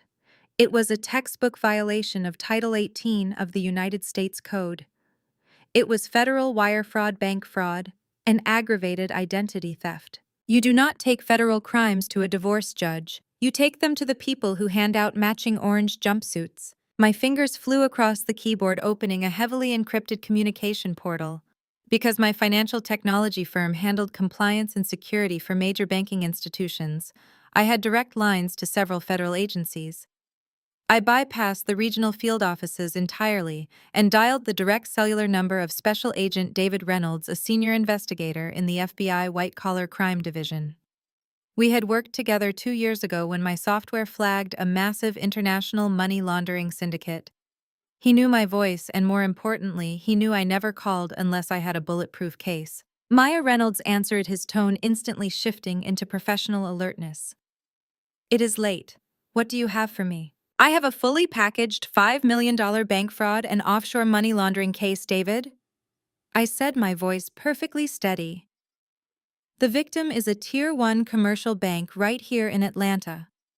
The perpetrators are a fraudulent Web3 startup founder named Bradley and a domestic accomplice who happens to be my soon-to-be ex-husband, Marcus. They forged my corporate biometric signature to guarantee the loan. They have already washed $2.4 million through the Cayman Islands to purchase luxury real estate in Buckhead." I heard the rapid clicking of a keyboard on his end of the line. Federal agents love nothing more than a high-profile financial crime wrapped up with a neat little bow. "I am sending you the complete encrypted dossier right now." I continued dragging the massive data packet into the secure portal. "You will find the forged commercial loan documents, the IP address logs, proving Marcus accessed my home network while I was on a flight to London, and the exact routing numbers for the Cayman shell accounts. I have also included the deed to the Buckhead condo he bought entirely in cash, using the laundered funds." "Got it," Reynolds said, his voice tight with focused energy. "Maya, this is an airtight paper trail. Forging a corporate guarantee on a $5 million commercial loan carries a mandatory minimum sentence. If they move the cash offshore, we are looking at decades in federal prison. I know, I replied softly. And David, do me a favor. Loop in your contacts at the Internal Revenue Service, Criminal Investigation Division. Because Bradley did not report that $5 million loan as corporate income, and Marcus certainly did not pay taxes on his $2.4 million real estate cash drop, Al Capone went down for tax evasion. David chuckled a dark, humorless sound. We will have their assets frozen by tomorrow morning. Where are they now? That is the best part, I said, leaning back in my leather chair. I am going to have them all in one room for you. Nice and contained. I will send you the time and location. Just have your tactical team ready in the lobby. I ended the call and placed the receiver down. The federal trap was officially armed. The FBI and the IRS were currently mobilizing to freeze every single asset attached to Marcus Bradley and Vivian. But for the trap to snap shut with maximum devastation, I needed them to walk willingly into the slaughterhouse. I needed them to feel invincible. I needed Marcus to believe his pathetic little forged angel investment lawsuit was actually working. I opened my corporate email client and drafted a new message to Marcus, his cheap contingency lawyer, and Bradley. I had to swallow my pride and craft a message that sounded entirely defeated. I had to play the role of the terrified working-class girl who had finally been crushed by the superior intellect of the elite bloodline. Marcus, the email began. I have received your civil lawsuit demanding 50% equity in my company and immediate executive control. I am completely overwhelmed. Given the severe nature of your claims and the potential damage a public trial would do to my corporate reputation, I am willing to surrender. I cannot afford to fight your legal team. I am ready to negotiate an immediate settlement to give you the equity you are demanding. Please bring your lawyer. Bring Bradley to verify the tech assets. Bring Vivian. Come to my corporate headquarters tomorrow at noon. We will handle the transfer of power in my glass boardroom. You win. I read the email twice, ensuring it dripped with enough desperation to feed his massive, raging narcissism. Marcus fundamentally believed he was smarter than me. He believed that because he came from a polished high society family, I would inevitably fold under his pressure. He was so blinded by his own arrogance that he would never stop to ask why a self-made CEO was surrendering her entire empire after a single legal threat. I clicked send. The response took exactly 4 minutes. I watched the notification pop up on my screen. It was from Marcus. The text was brief, dripping with the condescending victory of a man who thought he had just conquered the world. I told you to remember your place, Maya. We will be there at noon. Have the transfer documents ready. I locked my computer screens and stood up in the quiet darkness of my office. A cold, flawless smile stretched across my face. He took the bait. He swallowed it whole, hook, line, and sinker. Marcus Bradley and Vivian were going to march into my corporate headquarters tomorrow, dressing like conquering royalty. They were going to strut into my glass boardroom, expecting me to hand over the keys to my kingdom. They thought they had backed me into a corner. They thought they had finally broken the girl from the projects. They had no idea that they were walking straight into a federal ambush. They were going to walk into my building as fake billionaires, and they were going to leave in handcuffs. I turned off the office lights and walked out the door, entirely ready for tomorrow's execution. The midday sun glared off the floor-to-ceiling glass walls of my corporate boardroom, casting sharp geometric shadows across the 20-foot polished obsidian table. I sat at the head of the room, perfectly still, my hands resting lightly on the cool surface. Through the transparent walls, I had an unobstructed view of the executive floor. My staff moved quietly through the corridors, completely aware that something massive was about to shift the tectonic plates of this company. I checked the digital clock projected onto the smart glass. It was exactly noon. The private executive elevator chimed with a soft metallic ring that echoed across the open floor plan. The heavy silver doors slid apart, and my ex-husband led the procession into my sanctuary. Marcus walked with his chest puffed out, employing an arrogant, exaggerated strut that he firmly believed projected absolute authority. He was wearing a bespoke charcoal suit that I had purchased for him in Milan 2 years ago. He moved through the ranks of my analysts and engineers, acting as if he had laid the very foundation of this building with his own 2 hands. Right beside him, marching with the fierce entitlement of a conquering queen, was his mother. Vivian had clearly spent the entire morning at a luxury salon, attempting to reconstruct the high society armor I had violently shattered the night before. She wore a sharp cream-colored dress and clutched a designer crocodile skin handbag. Her chin was tilted upward, scanning my corporate headquarters with pure aristocratic disdain. She looked every bit the triumphant matriarch coming to reclaim her stolen throne. Bradley trailed slightly behind them.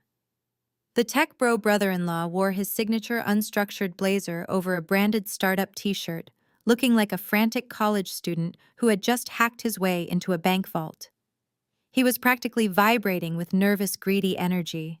Bringing up the rear was a sweaty, disheveled attorney, clutching a battered leather briefcase looking entirely out of place among the sleek modern architecture of my financial empire. Marcus pushed open the heavy glass doors of the boardroom without bothering to knock. He did not ask for permission to enter.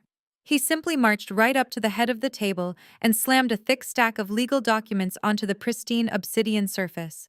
The loud, aggressive smack of the paper echoed sharply in the cavernous room.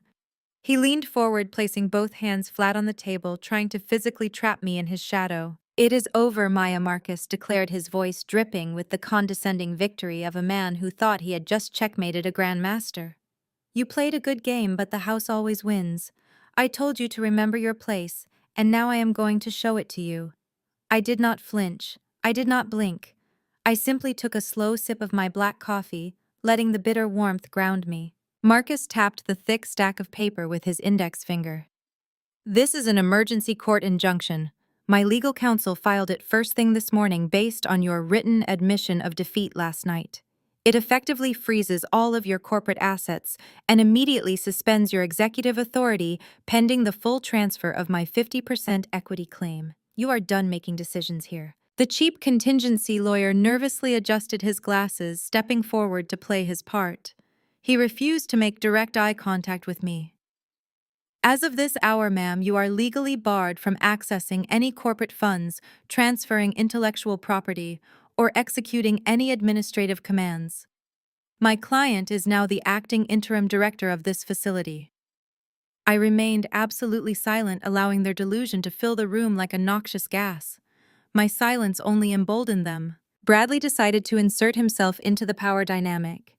He paced around the perimeter of the boardroom, running his hands over my digital whiteboards and smart screens with blatant disrespect. "We are going to have to do a massive restructure," Maya Bradley said, deploying his absolute favorite meaningless Silicon Valley buzzwords. "Your infrastructure is heavily outdated." Marcus and I were talking on the drive over. "We are going to pivot this entire operation. We will synergize your escrow algorithms with my Web3 platform and integrate a crypto payment gateway. We can probably salvage the underlying code before we terminate the redundant staff outside. It is nothing personal. It is just efficient scaling." The sheer unadulterated audacity of this mediocre white man planning to terminate my elite engineering team while standing in the building I built was breathtaking.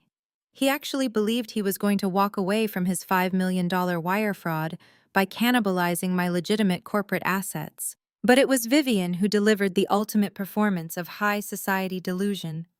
She stepped right up to the edge of the table, her diamond rings catching the midday sun. She looked down at me with a mixture of absolute contempt and victorious glee. "I warned you last night, little girl," Vivian hissed, her voice laced with pure venom. "I told you not to embarrass me in front of my friends. You thought because you locked my credit cards you had the upper hand. You thought you could strip me of my dignity and I would just bow down to a woman who crawled out of the projects.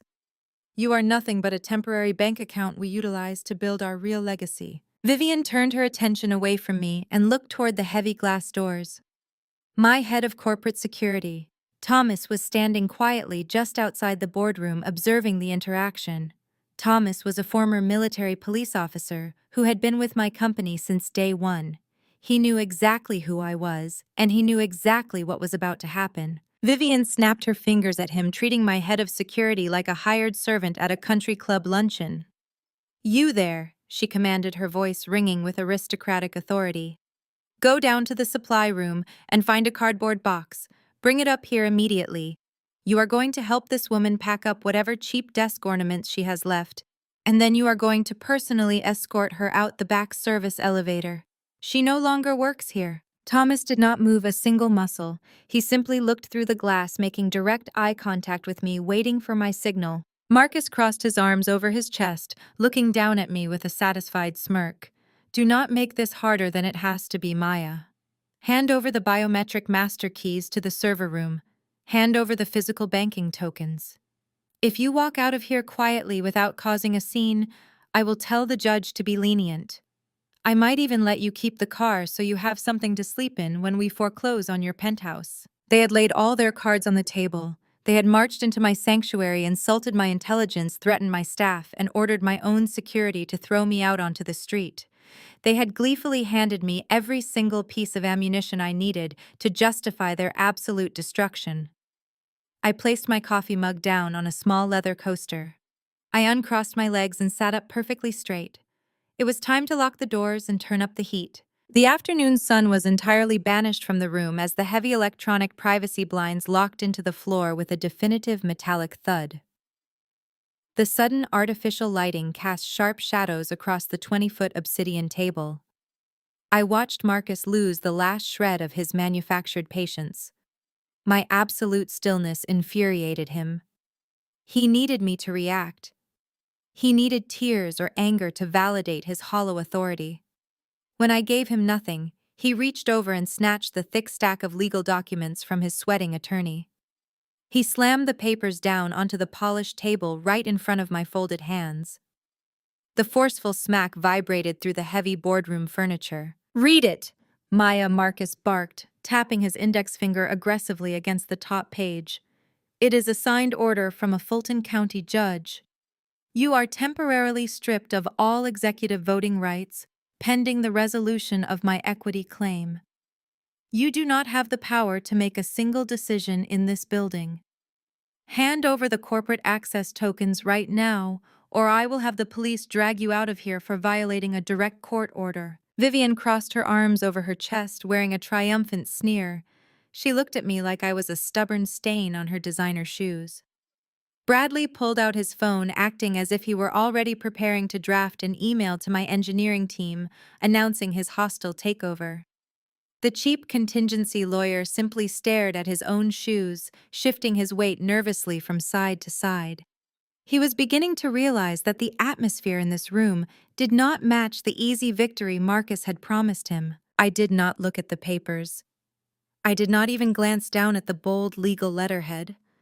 Instead, I slowly picked up my coffee mug again. I brought it to my lips and took a deliberate, agonizingly slow sip. I let the silence stretch, pulling the tension until it threatened to snap their fragile nerves.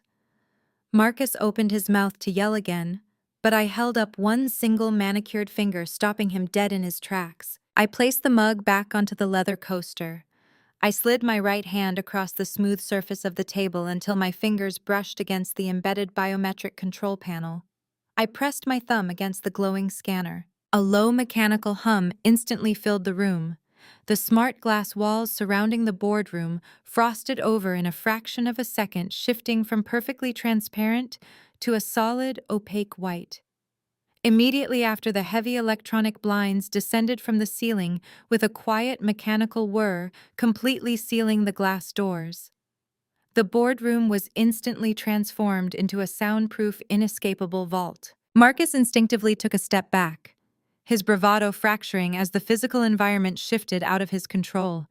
Vivian gasped, clutching her crocodile handbag tightly against her chest.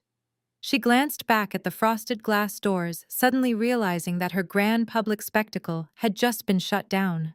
There was no audience left to watch her triumph. We were entirely alone. I folded my hands back together and rested them on the table.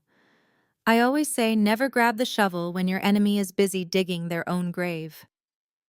I reached forward and picked up the court injunction using just my thumb and index finger, treating the legal document like a contaminated biohazard.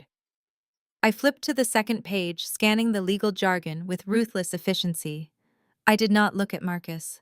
I directed my gaze entirely at the sweaty contingency lawyer standing near the door. "Counselor," I began, my voice ringing with razor-sharp corporate authority. Did you actually draft this garbage, or did Marcus find it on a free legal template website and ask you to sign it? The lawyer swallowed hard, his Adam's apple bobbing erratically. It is a valid temporary injunction, ma'am. The judge reviewed the angel investment contract and determined there was sufficient cause to freeze your operational control to prevent the dissipation of marital assets. I let out a harsh, cutting laugh. You walked into the headquarters of a federally regulated financial technology firm holding an injunction from a local civil family court judge. Are you completely out of your mind? Family court judges do not have the jurisdiction to freeze the operational assets of a corporation that manages billions of dollars in international escrow accounts. A local magistrate cannot legally suspend a CEO who is bound by federal banking compliance laws. This piece of paper is not worth the ink it took to print it. The lawyer wiped a bead of sweat from his forehead. He took a small step backward, bumping into the heavy privacy blinds. My client provided a signed contract proving he is a foundational shareholder, he stammered. Your client handed you a cheap forgery. I corrected my voice, dropping to a lethal calm. He traced my signature onto a retro-dated contract. And you, as an officer of the court, failed to run a basic forensic analysis before submitting a fraudulent document to a judge to extort a major corporation. You did not just file a frivolous lawsuit, counselor. You actively participated in a conspiracy to commit fraud. I have already sent a copy of your filing to the State Bar Association. You will be disbarred before the end of the month. The color completely vanished from the lawyer's face. He looked at Marcus with pure, unfiltered panic. Marcus, you told me the contract was legitimate. You told me she would just settle. Shut up! Marcus snapped at the lawyer, trying desperately to regain control of the room. He slammed his hand on the table again, but the impact lacked its previous power. Do not listen to her. She is bluffing. She is trying to intimidate us because she knows she lost. The signature is real, Maya, and you know it. You took my seed money. You are going to give me my 50%. Bradley nodded enthusiastically, stepping up beside Marcus to present a united front. You are cornered, Maya. Just surrender the administrative access tokens. We can handle the corporate transition smoothly. I already have a roadmap to integrate your servers with my Web3 infrastructure. We can turn this failing business around in 30 days. I looked at the two of them standing side by side, the delusional golden child and the fraudulent white knight. They were so utterly convinced of their own superiority that they could not see the massive guillotine blade resting directly above their necks. They thought the forged angel investment contract was their ultimate weapon. They had absolutely no idea it was just the appetizer. You really believe this piece of paper gives you power over me? I asked, tossing the injunction carelessly across the table. It slid across the smooth obsidian surface and stopped right at Vivian's fingertips. I stood up from my chair, drawing myself up to my full height. I am not bluffing, Marcus. I do not bluff. I execute. I let you walk into my building today because I wanted to look you in the eye when I tore your entire world apart. That piece of paper on the table is completely worthless.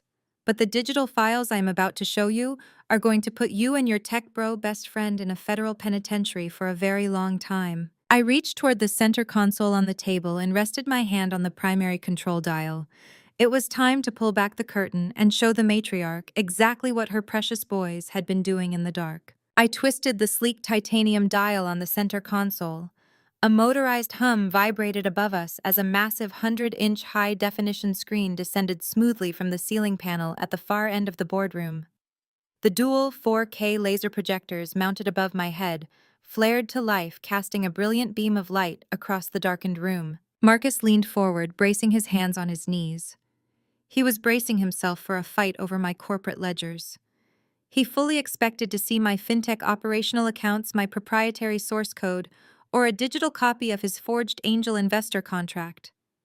Bradley even pulled out a silver pen ready to take notes on how to dismantle my infrastructure. But when the image snapped into sharp, crystal-clear focus, it was not my corporate logo glowing on the screen. It was the bold blue emblem of a major national bank. Right below the logo, rendered in massive black text, was the name of the primary account holder, Vivian Hayes. Vivian blinked rapidly, her heavily mascaraed eyelashes fluttering in pure confusion. She squinted at the screen, adjusting her posture. "That is my personal wealth management portfolio," she stated, her voice wavering between aristocratic indignation and sudden uncertainty. "How did you gain access to my private financial records? Maya, this is a federal crime." I sat back in my leather chair, crossing my arms. "I own a financial technology firm, Vivian. We build the security architecture that your bank uses to process high-level wealth management accounts. When I flagged an irregularity involving my own corporate seal, the compliance department gladly handed over the entire transaction history. But you should not be worried about how I got these records. You should be absolutely terrified by what is inside them." I pressed a button on my remote, advancing to the first financial slide. A massive spreadsheet filled the screen.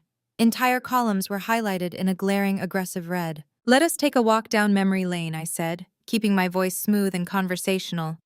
8 months ago, Marcus realized his marriage was failing. More importantly, he realized his unlimited access to my bank accounts was coming to an abrupt end. He needed liquid cash immediately because he had absolutely no income of his own. But I had already locked down my assets. He could not steal from me, so he turned to the only other financial well he had access to: you. Vivian shook her head, her diamond earrings catching the light from the projector. "Marcus manages my portfolio. He has full power of attorney to ensure my assets grow. He is protecting my retirement." I clicked to the next slide. A series of wire transfer receipts appeared, each one stamped with Marcus's digital signature. "He is not protecting your retirement, Vivian. He annihilated it," I corrected. "Look at the screen." Between October and December of last year, Marcus executed 12 separate wire transfers from your primary retirement account. He drained $4.2 million in liquid cash. He did not reinvest it in bonds or mutual funds. He sent it directly to a Cayman Islands holding company. Vivian turned slowly toward Marcus. Her face was losing color by the second. "Marcus, what is she talking about? Where is my money?" Marcus swallowed so hard I could see the muscles in his neck strain. "Mother, it is a tactical reallocation. I moved the funds offshore to avoid a massive capital gains tax penalty. It is perfectly safe." "It is completely gone," I countered, cutting through his pathetic lie like a scythe. I clicked to the third slide. This time, the screen displayed the corporate registry of the offshore account. The parent company listed was Nexus Future Tech, LLC, Bradley's company. I pointed my remote directly at Bradley, who was currently pressing his back against the glass wall as if trying to merge with the architecture. "Marcus took your life savings, Vivian, and handed them to your white son-in-law so he could play tech mogul. Bradley took your $4.2 million and blew it on a fabricated Web3 platform. He used your retirement to pay for his private jet rentals, his catered networking events, and his inflated CEO salary. Your money is currently sitting in the pockets of Silicon Valley event planners and fake data farms in Eastern Europe." Chloe let out a sharp gasp, grabbing her husband's arm. "Bradley, tell me this is not true. Tell me you did not take my mother's money." Bradley refused to look at his wife. He kept his eyes glued to the floor, his face flushed a deep, guilty crimson. He had nothing to say because the numbers on the screen were absolute and unforgiving. "But that is just the liquid cash," I continued, refusing to let them breathe.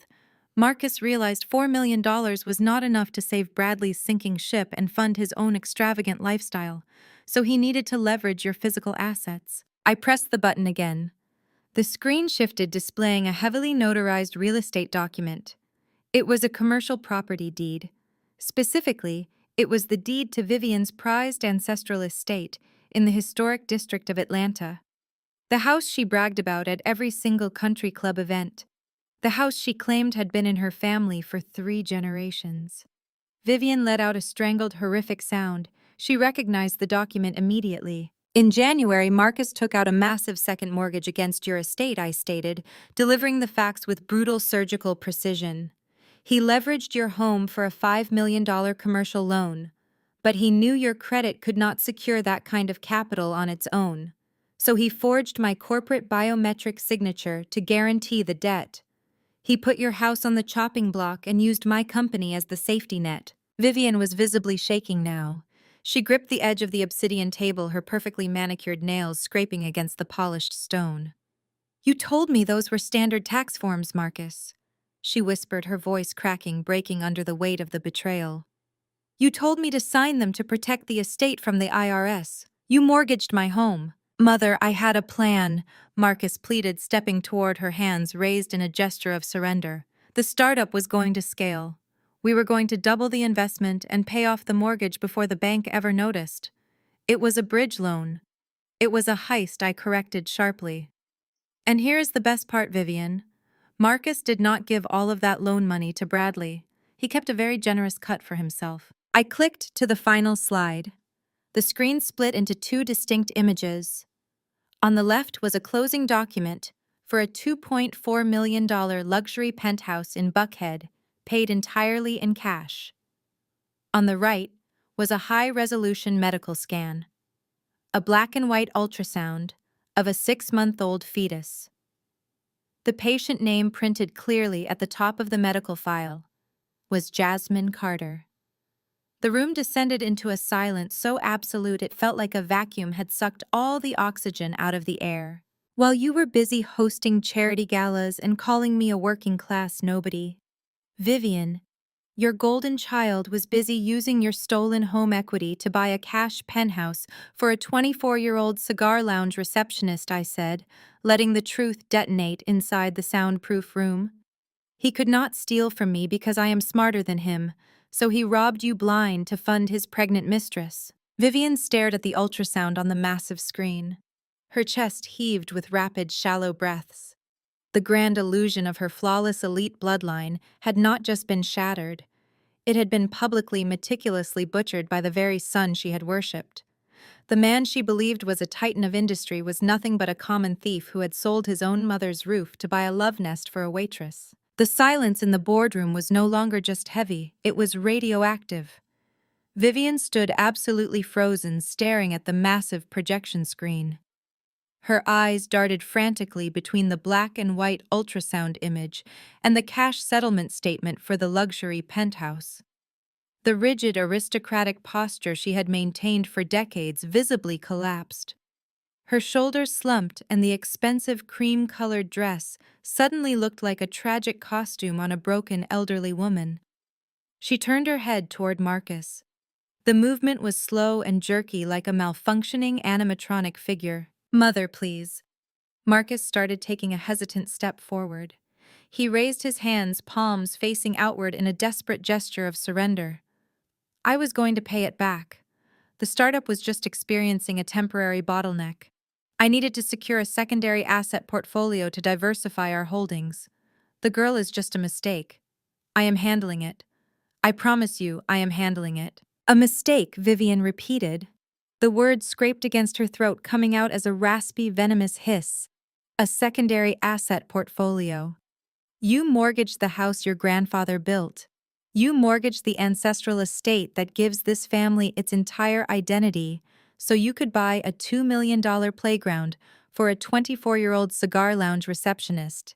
You stole my retirement, Marcus. You stole my home. Before Marcus could formulate another pathetic corporate buzzword excuse, the room erupted into absolute anarchy. Chloe, who had been completely paralyzed by the collateral damage of her husband's financial treason, suddenly snapped. She turned on Bradley, slamming her designer handbag directly into his chest. You knew about this, she shrieked, her voice echoing violently off the frosted glass walls. You helped him steal from my mother to fund your fake tech company. You told me we were going to be billionaires, Bradley. You told me you were pitching to venture capitalists. Bradley stumbled backward, putting his hands up to shield his face from his wife's manicured claws. Chloe, stop it, he whined, his unearned tech bro confidence completely evaporating into pure cowardice. Marcus is the one who forged the documents. He is the one who set up the Cayman accounts. I just needed operational capital. He is the one who decided to leverage the house. Do not you dare put this on me, you useless parasite, Marcus roared, pointing a shaking finger at his brother-in-law. You burned through $4 million in 6 months. You rented private jets to fly to crypto conventions while I was covering your tracks. You are the one who could not write a single line of functioning software code to save your life. The cheap contingency lawyer had seen entirely enough. He realized with absolute clarity that he was standing in a room with three individuals who were practically begging for federal indictments. He quietly grabbed his battered leather briefcase and scrambled toward the heavy glass doors, pressing himself against the frosted panels like a trapped rat desperate for an exit. Vivian did not care about Bradley. She did not care about the lawyer. Her entire universe had just been obliterated by the one person she had worshipped her entire life. Her golden child. The son she had elevated above everyone else. The son she had protected and enabled while relentlessly criticizing me. She marched straight up to Marcus. Her face was contorted into a mask of pure primal rage. "You worthless thief," she screamed at the absolute top of her lungs. Vivian raised her right hand and delivered a devastating open-palmed slap directly across Marcus's face. The physical impact sounded like a whip cracking in the enclosed space. Marcus stumbled sideways, crashing hard into one of the expensive leather boardroom chairs. He brought a hand up to his rapidly reddening cheek, looking at his mother with absolute shock. Vivian did not stop. She lunged forward, grabbing him by the lapels of his custom Italian suit, the very suit I had purchased for him. She shook him violently, her diamond rings catching the stark light of the projector. "You ruined us!" Vivian shrieked, tears of mascara streaming down her face, ruining her perfect high society makeup. "You threw our legacy in the garbage. You are going to go to prison and you are going to leave me on the street. I hate you. I absolutely hate you." I sat at the head of the obsidian table watching the empire tear itself to bloody shreds. I did not raise my voice. I did not intervene. I simply watched them execute each other with the very weapons they had tried to use against me. They had marched into my sanctuary expecting a coronation. Instead, they were delivering a spectacular tragedy. I reached forward and pressed the intercom button on my central console. The green light blinked twice. "Thomas," I said, my voice slicing cleanly through the chaotic screaming match. "You can come in now. Bring the team." The heavy electronic locks on the boardroom doors disengaged with a sharp click. The frosted glass cleared instantly, returning to perfect transparency. Thomas stepped into the room, flanked by four massive security officers in crisp, dark suits. They moved with military precision. "Clear the room," I ordered, casually picking up my coffee mug again. "Take their fake injunction and throw it in the lobby recycling bin. Escort all four of these individuals out of my building immediately. If they resist, or if they attempt to cause a scene on the executive floor, call the Atlanta Police Department and have them arrested for criminal trespassing." Marcus scrambled to his feet, straightening his ruined suit jacket. His arrogant facade was completely dead. His eyes were wide with pure, unadulterated terror. "Maya, please," he begged, his voice cracking. "We can fix this. I can sign the company back over to you. Just do not call the authorities. Please." I looked him dead in the eye, offering him a smile that contained 0 degrees of warmth. "You wanted to run a company, Marcus," I said softly. "Go run a cell block." Thomas stepped forward, grabbing Marcus firmly by the bicep. The other security officers moved in, flanking Vivian Bradley and the weeping Chloe. The contingency lawyer was already sprinting down the hallway toward the service elevator. "Get your hands off me," Vivian snapped, attempting one final pathetic display of aristocratic authority as a security guard guided her toward the door. "I am Vivian Hayes. I demand respect." "You are a squatter, Vivian," I called out, stopping her in her tracks. "Enjoy the fresh air on the sidewalk, because the temperature is dropping rapidly and you are entirely out of funds." I watched through those glass walls as my security team marched the entire broken family down the corridor. Employees stopped and stared, watching the disgraced golden child and the fallen matriarch being paraded toward the exits like common criminals. I turned back to the massive projector screen. The image of the Buckhead condo and the 6-month ultrasound still glowed brightly. The trap had been perfectly executed, but the absolute sweetest part of this vengeance was still waiting for them at the ancestral estate. I picked up my phone and dialed my private driver. It was time to go watch the grand finale. The heavy doors of my corporate headquarters faded into the distance as my private driver navigated the sleek black Maybach through the chaotic Atlanta afternoon traffic. I sat in the plush leather-back seat, with a glass of sparkling water resting in my hand. The quiet hum of the engine was a stark contrast to the absolute bloodbath I had just orchestrated in my boardroom.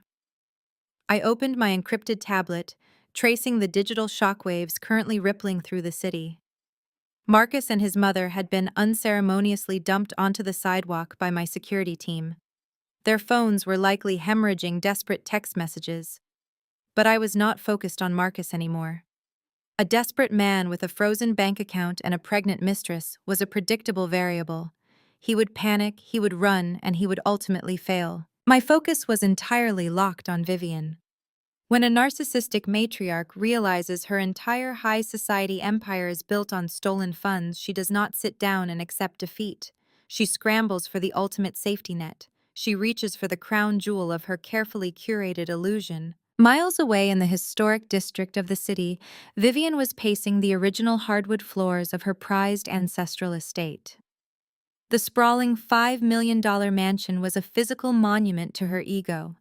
It boasted towering Corinthian columns, imported Italian marble fireplaces, and a sweeping grand staircase where she had hosted decades of exclusive charity luncheons. She had used the sheer magnitude of this property to remind me of my place every single time I crossed the threshold. She treated the house like a royal palace that validated her inherent superiority over my working-class roots. Right now, that palace was the only thing standing between her and absolute ruin. Vivian was moving with a frantic manic energy that completely shattered her polished aristocratic facade. She was tearing through her master bedroom, throwing custom silk blouses and designer dresses into a set of vintage Louis Vuitton luggage. Her hands were shaking so violently she could barely operate the gold zippers.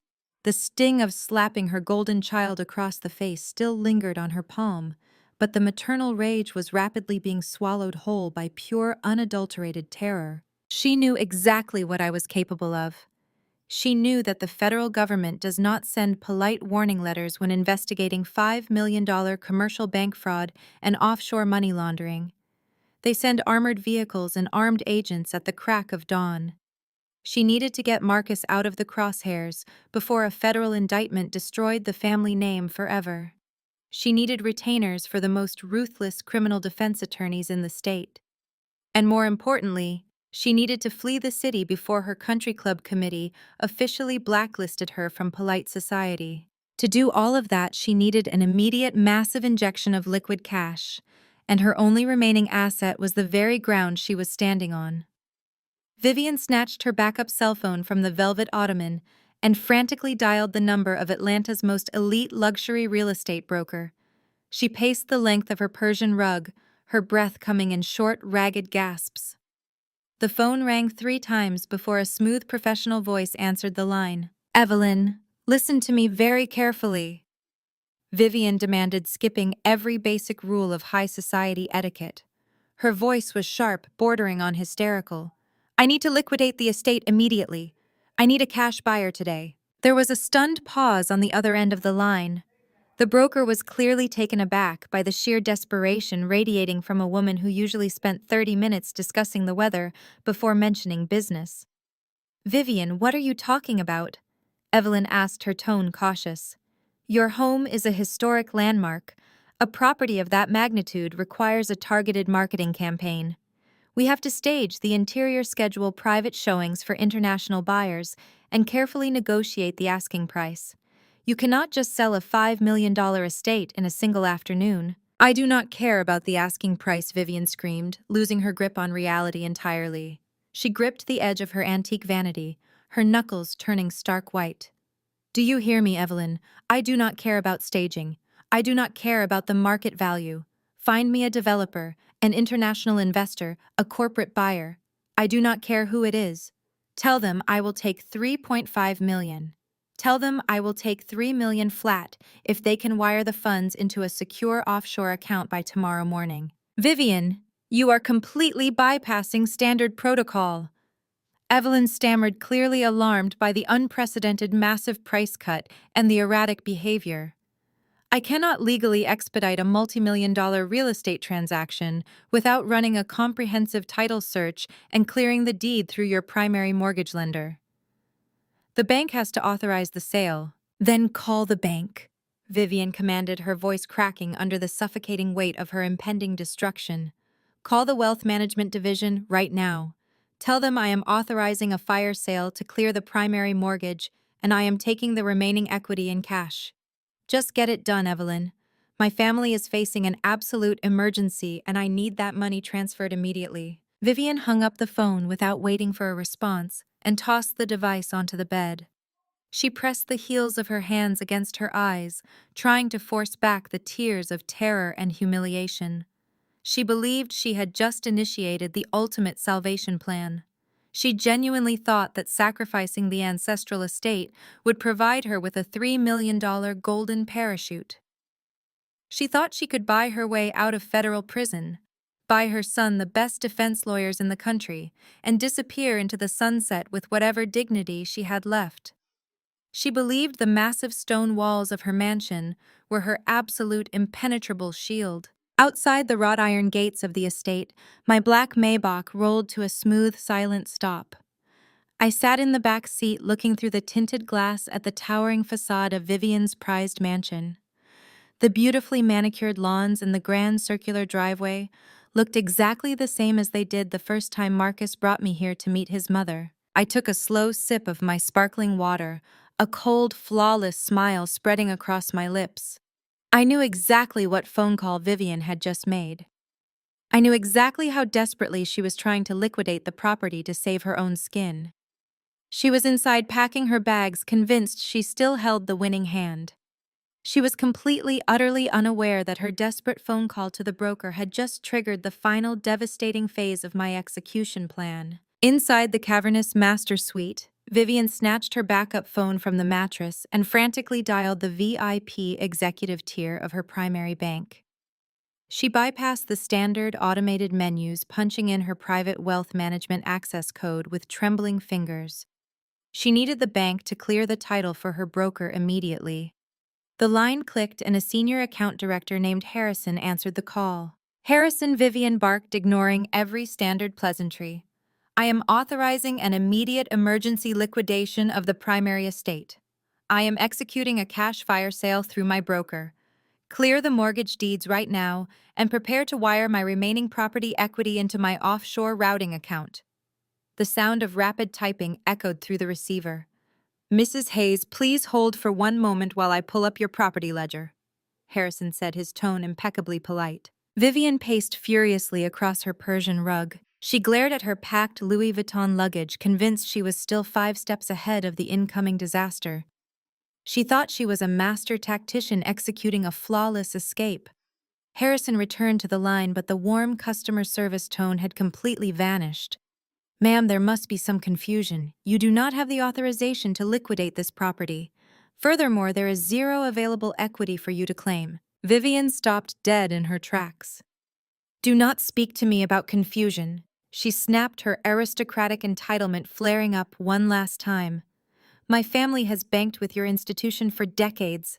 This estate is appraised at over $5 million. The original mortgage is barely a fraction of that amount. Clear the deed, Harrison. Mrs. Hayes Harrison corrected her with brutal clinical efficiency. You took out a catastrophic second mortgage using this property as collateral. You completely defaulted on that secondary loan exactly 4 years ago. The original underwriters initiated immediate foreclosure proceedings. Foreclosure. Vivian gasped, the air suddenly freezing in her lungs. I was never evicted. I have been living here uninterrupted. Marcus handled those notices. He told me the debt was restructured. It was not restructured, Harrison stated firmly. The distressed debt was purchased in its entirety during a closed-door corporate auction. A private wealth management firm bought your defaulted mortgage, paid off the original lenders, and assumed total ownership of the deed. They have been quietly paying your property taxes and maintaining the foundational insurance for the last 48 months. You are not the homeowner, Mrs. Hayes. Legally speaking, you have been a non-paying tenant living on their property by their grace alone. The blood completely drained from Vivian's face. The heavy diamond earrings suddenly felt like lead weights pulling her down. She gripped the edge of her mahogany dresser, her legs shaking so violently she could barely keep herself upright. Who?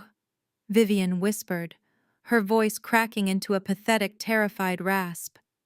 Who bought the debt? Give me the name of the holding company right now. I hear the rustle of paperwork over the line. The debt was purchased and is currently held by a corporate entity registered as M Fintech LLC. The phone slipped from Vivian's trembling fingers. It hit the hardwood floor with a sharp crack bouncing under the edge of the bed. M Fintech. Maya's financial technology. The terrifying absolute magnitude of the trap finally crushed her. Maya did not just discover Marcus's fraud today. Maya had known they were bleeding her dry 4 years ago. Instead of warning Vivian or fighting in family court, Maya had quietly swooped in, bought the defaulted debt for pennies on the dollar, and silently purchased the ancestral estate right out from under her. Maya had owned the very roof over Vivian's head for 4 entire years. Every single time Vivian hosted a high society gala, every time she looked down her nose at Maya's working-class roots, she had been throwing a party inside Maya's house. Vivian collapsed onto her knees on the expensive rug. The crushing weight of absolute ruin pressed the last breath from her lungs. She had no house, she had no money, she had no escape route. She was nothing but a squatter in the kingdom of the woman she had tried to destroy. I watched the grand facade of the mansion through the tinted glass of my Maybach. The heavy wrought iron gates stood tall, projecting an illusion of safety that was about to be violently dismantled. I opened the door and stepped out into the humid evening air. The camera perspective would frame this perfectly, as an over-the-shoulder shot tracking my gaze as I looked up at the towering columns of my newly acquired property. Almost on cue, a deafening chorus of sirens pierced the quiet neighborhood. A fleet of matte black tactical vehicles and marked police cruisers swarmed the quiet aristocratic street. They boxed in the estate, mounting the pristine curbs and blocking every possible exit. Red and blue emergency lights violently painted the manicured hedges and the stone exterior of the house in harsh, flashing colors. The quiet sanctuary of Atlanta's old money elite was instantly transformed into a federal crime scene. Dozens of agents wearing dark windbreakers with the bright yellow letters of the FBI and the United States Marshals Service stamped across their backs poured out of the vehicles. They did not ring the doorbell or wait for the butler. They breached the front gates and swarmed the grand entryway with absolute military precision. I leaned against the hood of my SUV, crossing my arms as I watched the front doors swing open. Marcus was the first to be dragged out. His hands were yanked behind his back and secured with heavy steel handcuffs. The bespoke charcoal suit I had purchased for him was now rumpled and dirtied. His face was twisted in an expression of pure, unfiltered terror. He struggled against the grip of the federal marshals, looking frantically around the driveway for an escape route that did not exist. Bradley was hauled out right behind him. The arrogant tech bro who had offered me a secretarial job just hours ago was now openly weeping. His unstructured blazer was slipping off his shoulder as he desperately tried to explain himself to the arresting agents. He was babbling incoherently, pointing his cuffed hands at Marcus, and attempting to shift the entire blame for the offshore accounts. "You have the right to remain silent," a senior FBI agent shouted over the chaos, reading them their rights on the front steps. "You are being placed under federal arrest for wire fraud, bank fraud, and aggravated corporate identity theft." Chloe burst out of the front doors screaming hysterically. She chased after the agents, her designer heels snapping against the pavement. She lunged toward Bradley, but a marshal firmly blocked her path. Chloe collapsed onto the manicured front lawn, sobbing uncontrollably. She buried her face in her hands, her perfectly styled hair falling in messy clumps around her shoulders. The fantasy of her billionaire tech mogul husband and her untouchable family name had just been handcuffed and read its Miranda rights right in front of the entire neighborhood. Marcus finally locked eyes with me. He saw me standing calmly by my car, bathed in the flashing police lights. His mouth opened in a silent scream of realization. He knew I had orchestrated every single second of this raid. I simply offered him a slow, satisfied nod as the agent shoved his head down and forced him into the back of a waiting transport vehicle. The trap had not just snapped shut, it had crushed them completely. As the heavy doors of the transport vehicle slammed shut, sealing Marcus inside, my gaze shifted back to the grand entrance of the estate. Vivian stumbled through the massive front doors. She looked entirely unrecognizable. The meticulously groomed matriarch who had commanded country club galas just hours ago was completely gone. Her expensive silk dress was wrinkled, and her perfectly styled hair hung in disheveled strands around her tear-stained face. She had watched from the grand staircase as federal agents hauled her golden child away in handcuffs, and now she was stepping out into the harsh flashing lights of reality. Vivian saw me standing calmly beside my Maybach. Her eyes darted from the retreating police cruisers to the federal agents securing the perimeter of the property. The absolute totality of her ruin finally shattered her aristocratic pride. She staggered across the manicured lawn, her designer heels sinking into the soft grass until she reached the edge of the driveway. Her knees buckled. The woman who had spent 7 years looking down at me from a manufactured pedestal collapsed onto the concrete right at my feet. "Maya, please!" Vivian sobbed, her voice cracking into a raw, desperate wail. "Please stop this. You have made your point. You took the money. You took my son. Please do not take my home. We are family, Maya. You cannot just throw family out onto the street." I looked down at the weeping woman trembling on the pavement. I felt absolutely no pity. I reached into my tailored blazer and withdrew a crisp folded document along with a heavy set of brass keys. I held them out, letting the red and blue emergency lights reflect off the metal. "Family," I asked, my voice echoing with a cold, lethal stillness. "You taught me that family was just a business transaction dressed up in pretty words. You used my bank accounts to fund your delusions, and you used my name to shield your crimes. Well, today I am officially declaring this business bankrupt." I opened my hand. The eviction notice and the house keys hit the concrete right next to Vivian's trembling fingers with a sharp, definitive clatter. "You have exactly 2 hours to vacate my property," I commanded, turning my back on her before she could utter another pathetic plea. The camera would slowly pull back, capturing the perfect cinematic climax. I walked away in slow motion, my tailored power suit cutting a sharp, commanding silhouette against the flashing police lights and the smoking ruins of my in-laws' fake empire. I did not look back at the sobbing matriarch or the weeping sister-in-law. I looked directly into the camera lens, allowing a dark, victorious smirk to spread across my face. "They say the best revenge is living well," I said, my voice ringing with absolute finality. "They are wrong. The best revenge is living exceptionally well right on top of the ashes of the people who tried to burn you alive." Fade to black.